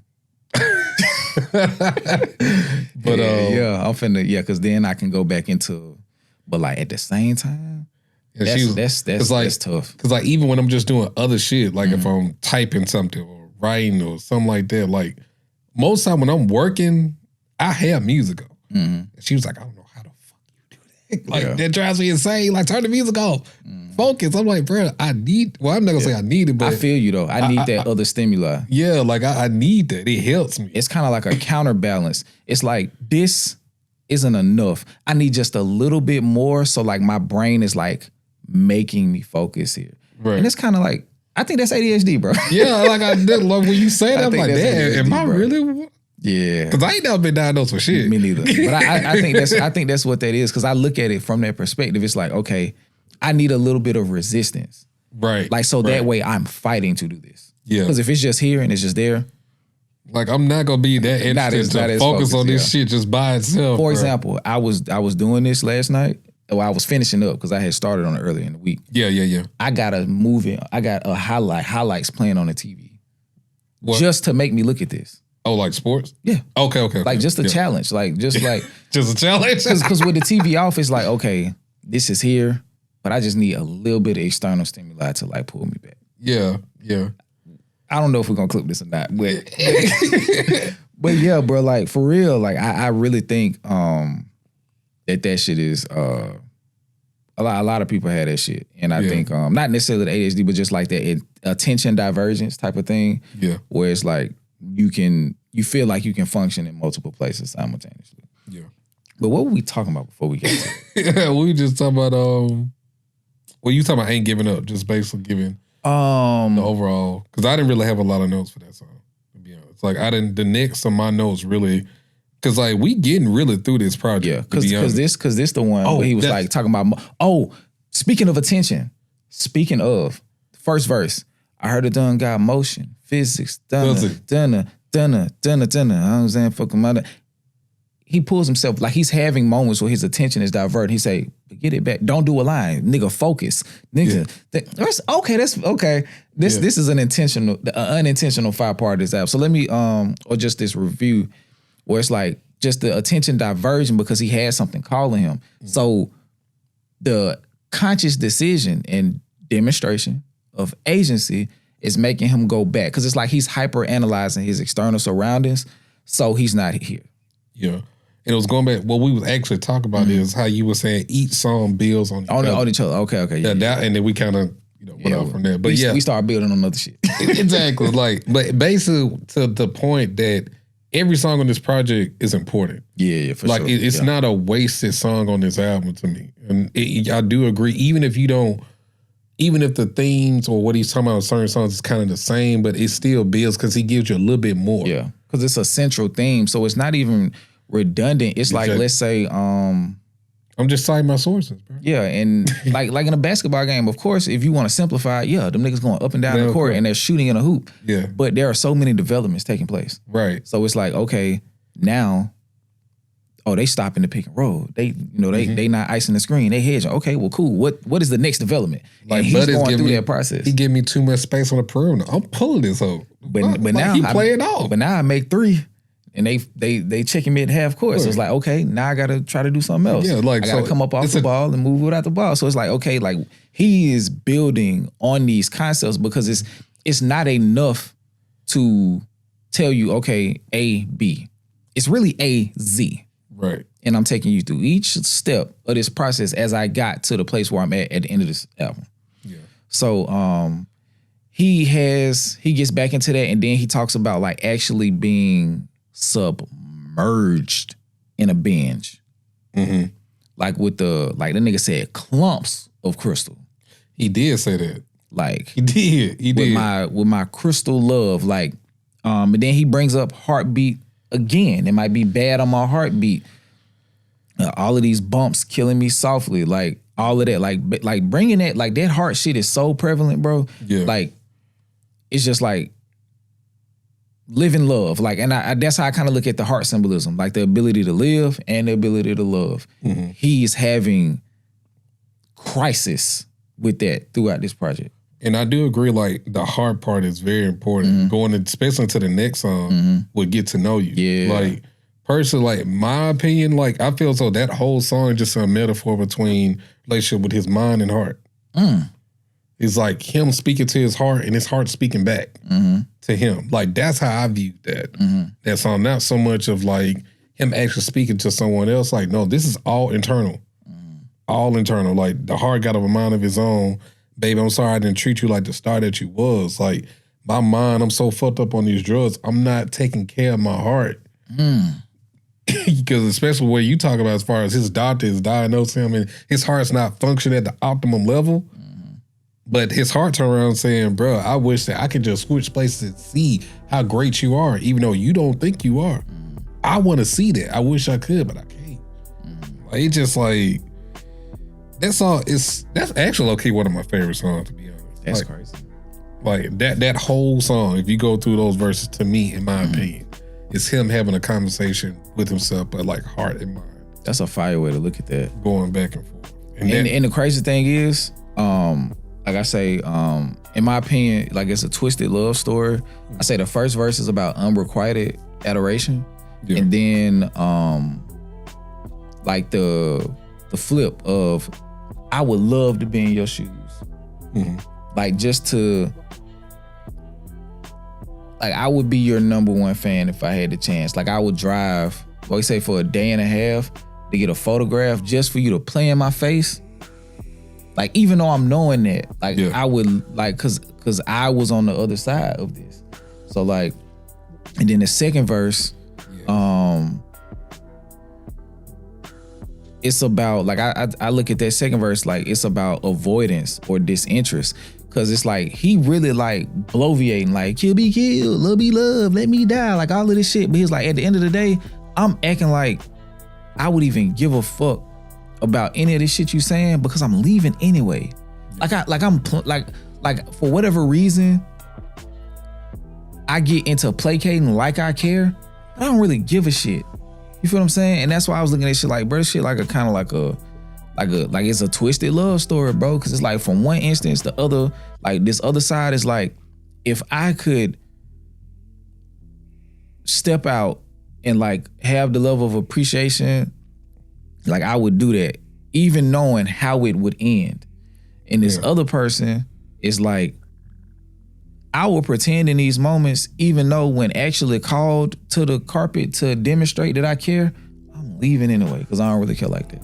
Let me burn one. This a doobie love. You ain't my angel. You my birthday. Bro, come on. Like, heavy like I can't lie right in my chest, like it's pressure over great. Damn, I'm a mess. I say I'm desperate. Kill or be killed, love to be loved, let me die. Taking all that shit, but I be mad when you ask me, baby, where you going? Because I don't want to stay. I don't want to stay. Like you're not good for me. And like I said, it's twisted. It's like there may be a small pull, but it's not enough to draw me in on any type of permanent basis. Like and I said the one thing that I was wondering about is this internal dialogue battling external exposition. Like, cause like I said, I feel like that first verse is like internal, like kind of like how you said. But like the second one is more external. It's like, nah, bro, this is how I really feel on the outside. Yeah. Like I'm not living like that. Even if I tango with the idea, like I still don't, like I'm not able to function like that because when the time calls for it, don't ask me where I'm going. I'm leaving. I'm leaving, ain't it? I'm gone. Like don't do that because I'm not able, or I just don't care like that. We got I think we got like 5 more songs. Do you have anything really from Cameras? No. Okay. The next stuff I got is on Act Normal. Okay. And I'm gonna say this and then I'm gonna let you go. Cause I didn't pull any lyrics and I'm sure you did, but like I feel like this is the origin story for his hypersexualization. Yes. It's a continuation through the drugs and sex the next verse goes into a continuation through the drugs and sex as an adult in the industry with access and means to explore himself and his surroundings. Because like they said, like you become more of who you really are when you have access to the things. And the last stanza sounds like longing for inner light, like that very last. I think it's the I would. Is that on the song? Free World. Let me pull it up. What song is that? Act Normal. Act Normal. My bad. Hold on. Yeah, that's it. Yeah, that's so it. Let me read those lyrics because I do care about those. So good, like this life was a dream. We ride past midnight, then repeat. Our love making light for the street. Free world, free world. Then he repeats that. So it's just like he's longing for being able to operate there, like where everything is cool. Like where we can just ride out and repeat and it just be cool and like our love making light for the street. So we're bringing light to the world. I wish that we could do that, but some of those things put me in spaces where I'm gonna do the exact opposite. How old is he? He like our age. Okay, that's what I thought. Because maybe a little younger than us. Okay, because when I go through verse 1, it's very just like, in terms of like the connection wise, like I can feel a lot of this stuff during the period because we grew up at the dawn of truly the internet age of computers. He was like, we was 12 back on that Macintosh. I ain't heard that shit in forever, bro. My nigga, he had to make that fit. My nigga said Macintosh. Yeah, but yeah, I do what he was trying to say. Yeah, for sure. Like that's that Lil Wayne shit. And is the camera still showing on the other? Damn, can't see it. So I think the what's the name died. Yeah, we was 12 back on that Macintosh. You want to see some nasty shit? Because like I didn't really start knowing this shit till we got that goddamn computer, bro. Yeah. Like the internet is like the gateway to so much shit, yeah. bro. My daddy kept his stash on the bedroom floor, then got him locking his bedroom door. Acquired secrets. Learned to be the best at it. So now you hiding shit. And then you find out that the rest of your family is hiding secrets. And addicted to sex. Yes, addicted to sex addicts found some ashamed of the ways in the brain that they passed down. They prayed for the crash outs. They say your mama was in love with her best friend. Dodging those feelings raw. She quit, kept calling. Like, at that point, now you're going into the homoeroticism of the shit in terms of like, what do I really like? And where did it, not even where did it come from, but was I subtly exposed to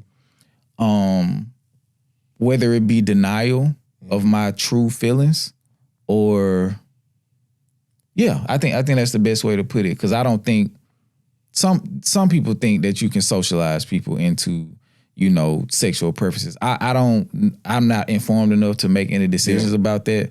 But like, it just introduces a layer. It's like, oh shit, mom, like, hold on now. Like she was doing that shit way back when. So it was being subtly suggested to me that like I was just seeing that. Like that, I think that's the biggest thing. Like anything other than that is like very suggestive and probably problematic. But like, yeah, I was subtly seeing like those things take place. And now as I get older, I'm able to pick up on it. Yeah. Like, don't view too much, your eyes get desensitized. Poor baby who elders informed it was normal. You'll grow older, run trains, and remain here. Maybe it was loved and sexed and sadism. Watching all that porn in the morning might change you. Punishment to self. Oh. It's torture. Oh, I ain't even think about that. So why are you, like at a certain point, it's like, my nigga, why are you doing it? You're only fucking yourself up worse the more you continue. Like, that's why I just like, truth be told, like, I just have to like, a lot of times I just have to uninstall Twitter, bro. Yeah. Like, I literally had to make another account because once you like one thing, that's it, bro. Yeah. Like, Twitter is really the wild, wild west in terms of content, what's out there. If you stay on that shit too long, you could truly come desensitized. Yeah. And porn now is so readily available in terms of like its impact and influence because now that shit carrying over to Facebook. Yeah. Things I'm seeing on Twitter that I never would have saw on Facebook before are starting to pop up on Facebook because now. They want, but that's another conversation about how like them engagement farming and want people's like, oh nigga, you ain't gotta go to these websites. Yeah, if you know where to look. Yeah. You know what I'm saying? Like since Elon Musk, like, and it was there before, but it's like insane now. And that was like one of my biggest fears with using Twitter. It's like I don't want me to be scrolling Twitter like T-Walk behind me. Like, what the fuck you doing? It's like, oh, whoa. I didn't know. Yeah, but also too, I think it's kind of like the curse of being a content creator in a sense. Because now everyone is trying to be a content creator in a way, especially like, for example, OnlyFans. People that you wouldn't even think have an OnlyFans have an OnlyFans. Yeah. And they either be like publicly promoting that shit or secretly promoting that shit. Yeah. But either way, someone's always trying to promote something for content. Exactly. I was just going to say that. They just look at it as content. Yeah. So like now, especially with things like OnlyFans being so readily available and people are diving into that, it just like the sexual aspect of it can have you so desensitized because that's the average thing. Like, I'll give you something even smaller than that. Most women nowadays be like, y'all don't appreciate lingerie and things like that no more. Because, that's a regular Tuesday post for you on Instagram. Yeah. You're literally in lingerie sets as normal outfits to go outside. Yeah. Why would I value that shit if I could just go to your page and see you in the lingerie that you buy? Yeah. Like it just like that's like that kind of thing that was like back. It's an Ouroboros. It is though, but like look at it from this perspective. It's like the desire to be seen is killing the ability to be seen. Right? So like, let's say like you want to be seen so much that you're battling with other people who are visible. So you're finding more and more ways to stand out to be seen. Yeah. So now when I see you in real life, I've seen so much of you that I no longer see you. Yes. You feel what I'm saying? So it's like, so if social media is like really, to keep it brief, it's killing humanity. Like the ability to humanize individuals. Like you can get on there, swipe once, bomb in Gaza, swipe again, food insecurity in your local city, swipe up again, something going on with the administration, swipe up somebody's naked, swipe up such and such, swipe like 10 swipes. You see 10 extremes. Yes, yes. So it's just like you're being inundated with so much stuff, and that's why. And now it's making sense why bruh said and see the floor on the internet. Yeah, like. I'm just like, even where they do lingerie now, like back in the 90s, like lingerie was more so like sexy gown. Yeah, now it's the corset shit. Yeah, like the jacket, not jacket, but I guess what do you call it? The blazer. Yeah, the shawl, like over. Yeah. Like, you know what I'm saying? And then the jeans and the heels. Yeah, you know what I'm saying? Or just like the robes, like that was considered like. Yeah.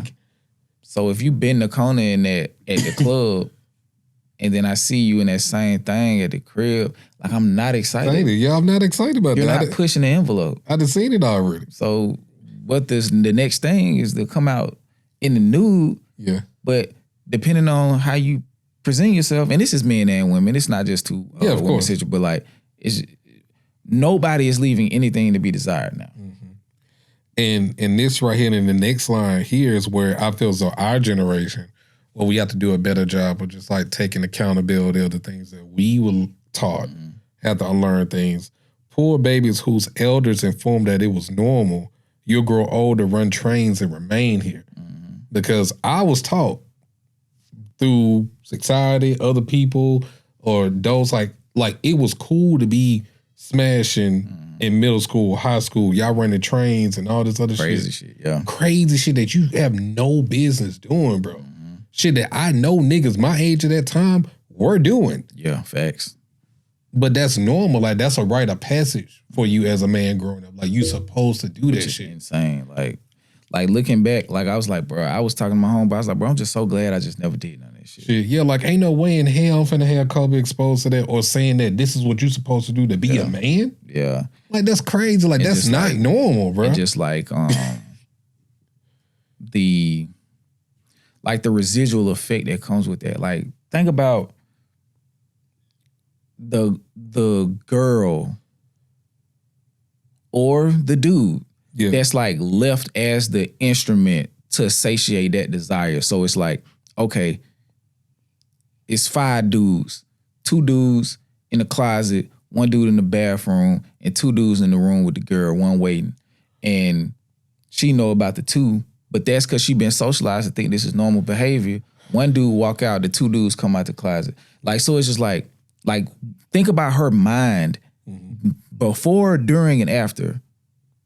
A lot of times, like, she's not the same. Yeah. Like, I've had conversations with women who've like maybe not had trains ran on them, but like have had their share of partners, and even dudes, like niggas' minds be so warped, bro. Like, you see a girl and it's like, oh yeah, I already know. Like, I could tell by the way she, like, bro, what the fuck are you talking about? Like, nigga, no, you can't. Nigga, how are you that for? Like, you looked at her across the room and you like, yeah, I just know she was like, I was like, nigga, what the fuck are you talking about?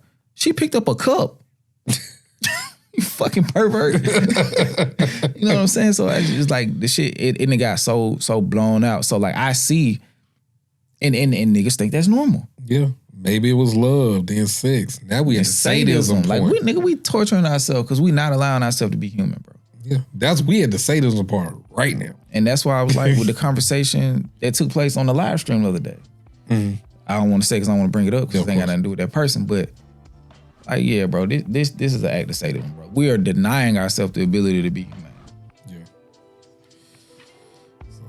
And the more we strip the trigger to be humane away, yeah, the more dramatic of an instance we need to trigger that stimuli again. Yeah. And then after a while, it's like, yeah, I can kill a nigga and don't kill. Like point blank range, blow his face out. I thought that first verse was so important on that song because you was able to identify the source and also identify the effect that it had on you. Yeah. Like, I thought that shit was normal. We supposed to grow a run train. Yeah. Like, that's just what it was. Like, that's therapy right there. Yeah. So that song, war is living, yet at war with yourself. What is love if I don't trust a boy or a girl? Act normal. And like I said, like to say that I'm not able to be human, like I've stripped myself of all humanity, like in that particular instance. Yeah. I don't believe none of this shit y'all saying. Because I'm also on a whirlwind of not doing things that I trust myself. Like I don't trust myself right now. Yeah. So how the fuck can I trust y'all? Because I don't even know. I'm on the verge of finding out where these habits come from. So it's just like, and then on top of that, I'm famous, I got money, like I got influence, platform, all of these things. And I'm lit. Are you fucking with me because it's me or because what I have? Like, it's just hard to trust. That's literally what he said in the second verse. Like, I was 18 fucking for sport, running from love. That's a bad vibe, breaking my heart. By next time, I had tried some things. Try some more Crybaby. World Tour, the rapper, is a porn star. Some girls come with some come with child support. Souls collide, combine the dust. It's a bomb when you line it up. I'm like, that's fucking fire. First of all, just rapping, that's fucking fire. But lockjaw must be something in the water that riled me up. The postmortem deep end dive, though we enjoyed the fall so much. Unable to walk just so you can call us holograms. Faking appearances ain't as deep as it feels as we evading the fear in this coffin. Yeah.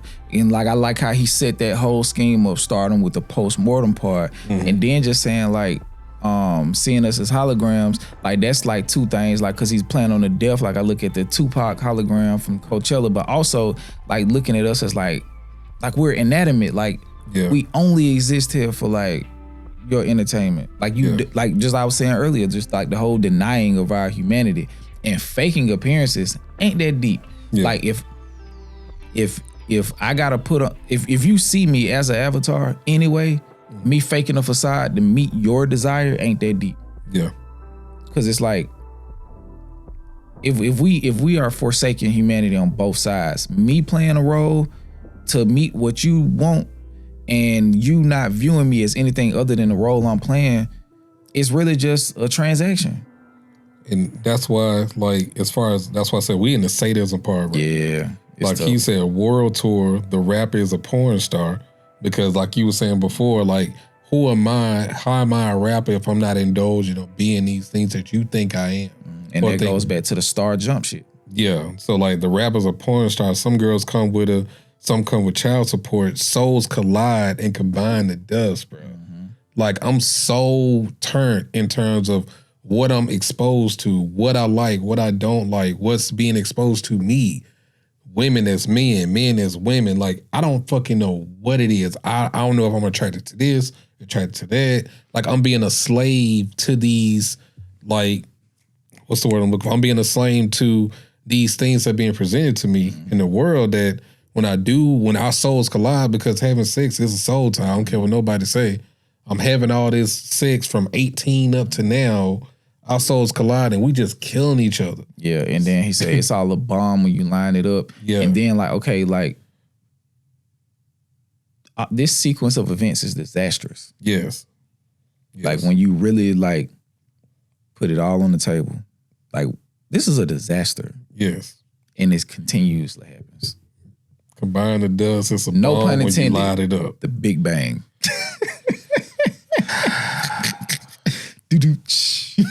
Hey, but that's low-key kind of fire though. Like it's like the whole bomb and then the big sequence of events. I thought it was clever. I kind of like that. That's they gonna kill me in the comments, nigga. You not funny. Hey, that's kind of fire though. The big, like, yeah. All right, we good, we good. But basically, what I'm saying is, "Act Normal." I say it's one of those songs. It is, yeah. Because there was a skit before this song too.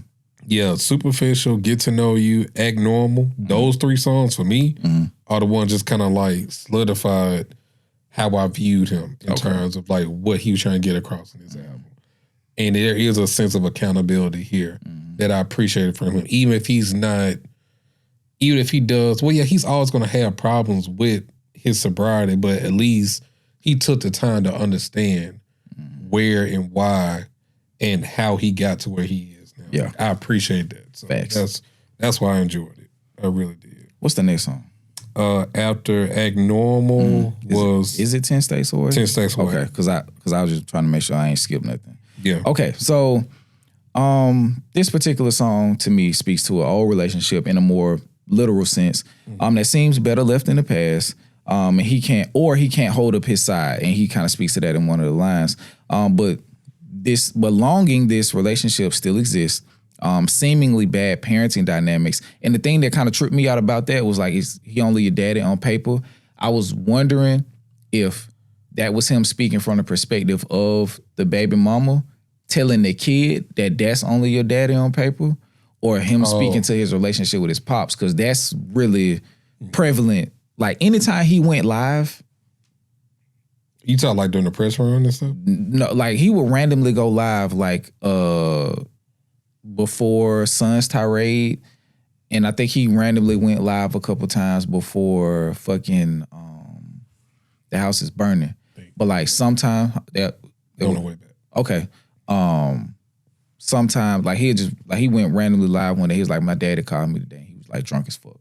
And then like he made a song on the Son's tirade. He's like, my daddy called me yesterday. He cried into the phone about the love he forgot since he left his family all alone. Yeah. And like he spoke on that. So it's like, okay, that's a present thing for him. So like when I'm listening to it for the 10th time about that's only your daddy on paper, I'm like, is he talking about his daddy? And like, is she trying to free him from those things that like weigh him down with his relationship with his pops that could potentially be carrying into how he's raising his kids? Is she, cause you know, he said,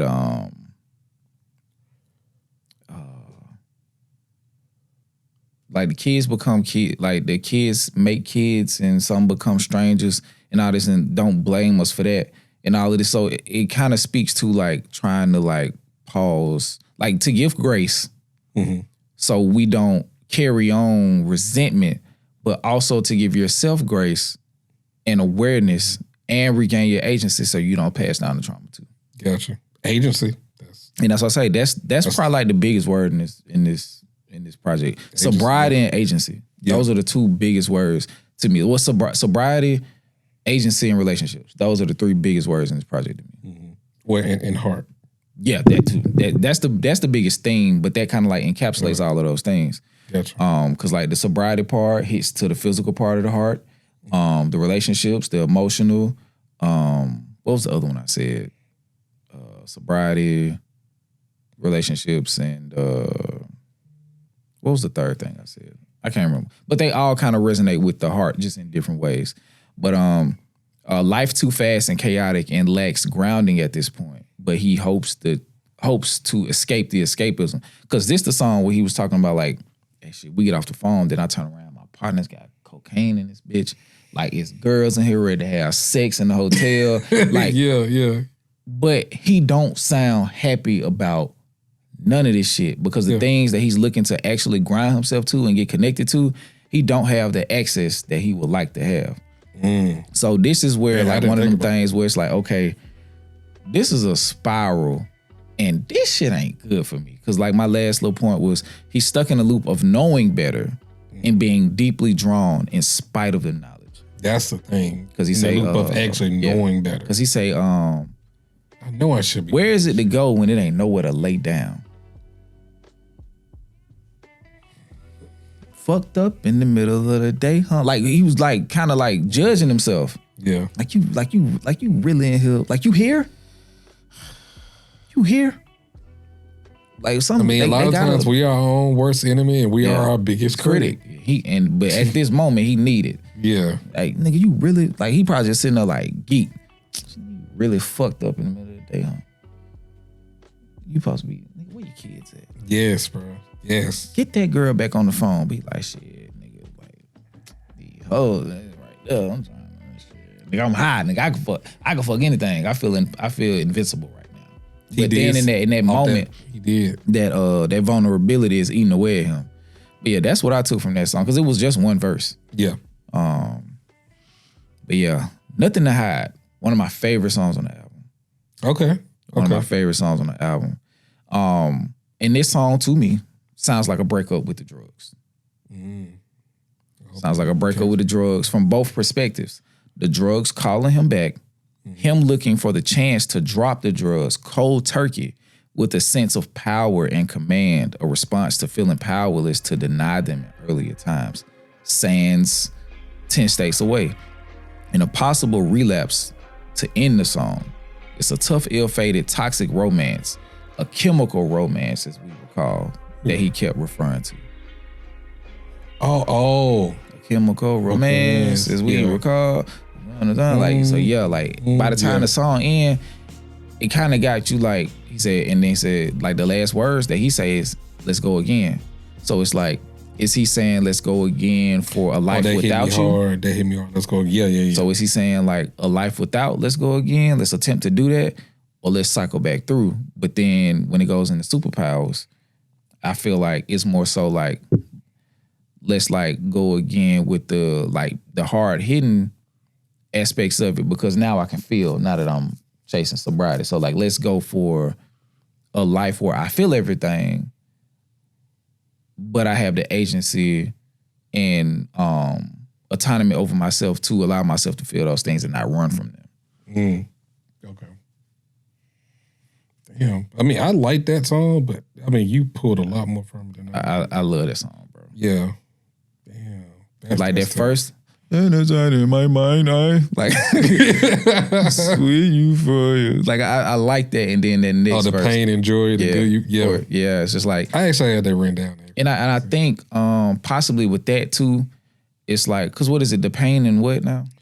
I know love don't exist here. Pain and joy, a good euphoria. That's so raw, I might ignore it. Yeah. So like with that, it's like he like that's the drug call. He just like, bro, this shit, it's just not like, it's a paradox. It's like, okay, I can feel good here, but it's like, I'm not good here. Yeah. I gotta get you up off me. Stop inviting me back. I don't want to come to the party. To be continued and denied. That was raw. It turned in, please don't love me no more. Exactly. Leave me the fuck alone. Release the hold you have on me. Calling back to get declined. I was torn. Like, bro, like he wants so bad to just be able to be like, man, fuck you. But and that's the thing too. Like, I feel like in this song, he wants to conquer the addiction. Yeah. But sometimes it's not gonna be like as cut and dry as that. Cause like with the whole let's bet it all, I think that calls back to this like, hey, like fuck, give me as much as I can take right now. And if I can beat this, I can beat it any other time. Yeah. But also you running the risk of overdosing. I'm about to say, you really running the risk of overdosing, bro. You cannot like, do that. Don't do that. Like you may never come back from that. Don't try to break your limits like that. Or even a third part, you might just put yourself so deep in this shit you can't come back, bro. Like, yeah, your mind is a vegetable. Like, yeah, bro. I saw a dude the other day, more online just shit that I just shouldn't be saying.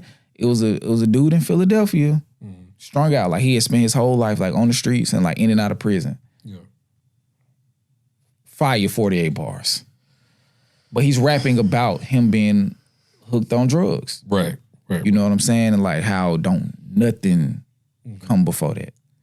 Don't give me no money if you don't want me to smoke it. That's what I'm doing. I only need to eat. You feel what I'm saying? So there is a place where you can get where there's no return. And that's the only thing that you have in your life. He said, nigga, don't even expect me to go in my sister's house and not steal. Like those are the kind of things I feel so that's worse than death. Yeah. Because you're in a state, a cycle that, so you have no control. You're a zombie. Yeah, you're a zombie. Like you are literally a slave to the things in this life that you have no agency. Yeah. You can't even fight it. Cause you like, might as well be dead. Yeah, because truth be told, depending on how far along you are, trying to get off will kill you. Yeah. And it's people like that, like just the dependency on it, like you getting off it'll kill you. So like, if not done properly. So it's just like, yeah, bro, this shit crazy. But like I was, okay, that one dead too. Yeah, it's time to wrap up. Okay. Superpowers. Yes. Pivotal song on the album. Okay.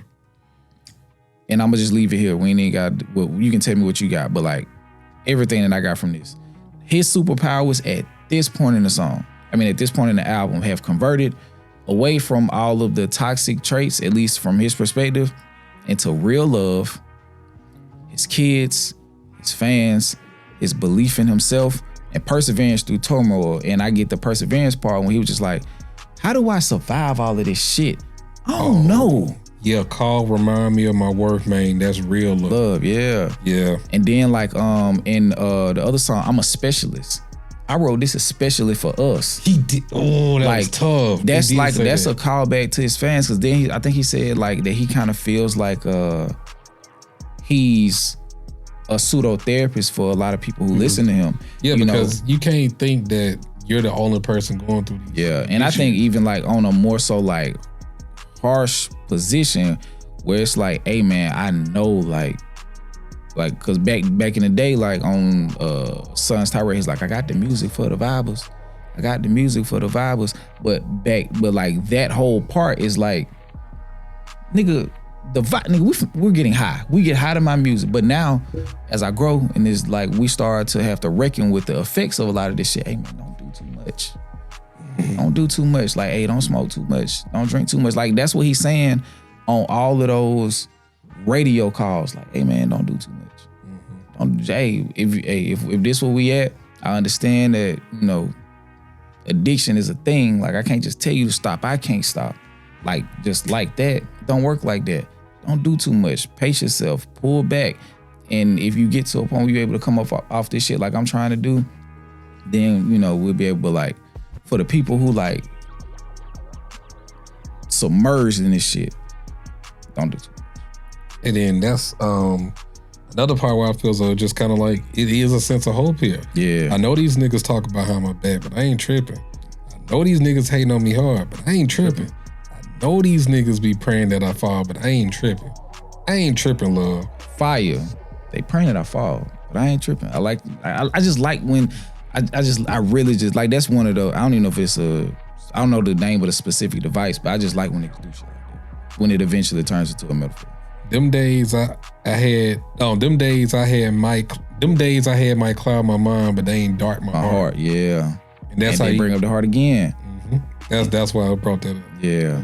And this song just like culminates that whole superpowers thing. It's like, hey, I might have my superpowers as Clark Kent, because my superpower may not be the fact that I can fly. My superpower may be my empathy. My superpower may be that I care for other people. My superpower may be my bravery, like, and my ability to confront conflict. Those are my actual superpowers. My ability to love, my ability to not quit, my ability to give myself grace. Those are my superpowers now. And those are the things I found through my journey of discovery, finding the source of my own issues, my own problems.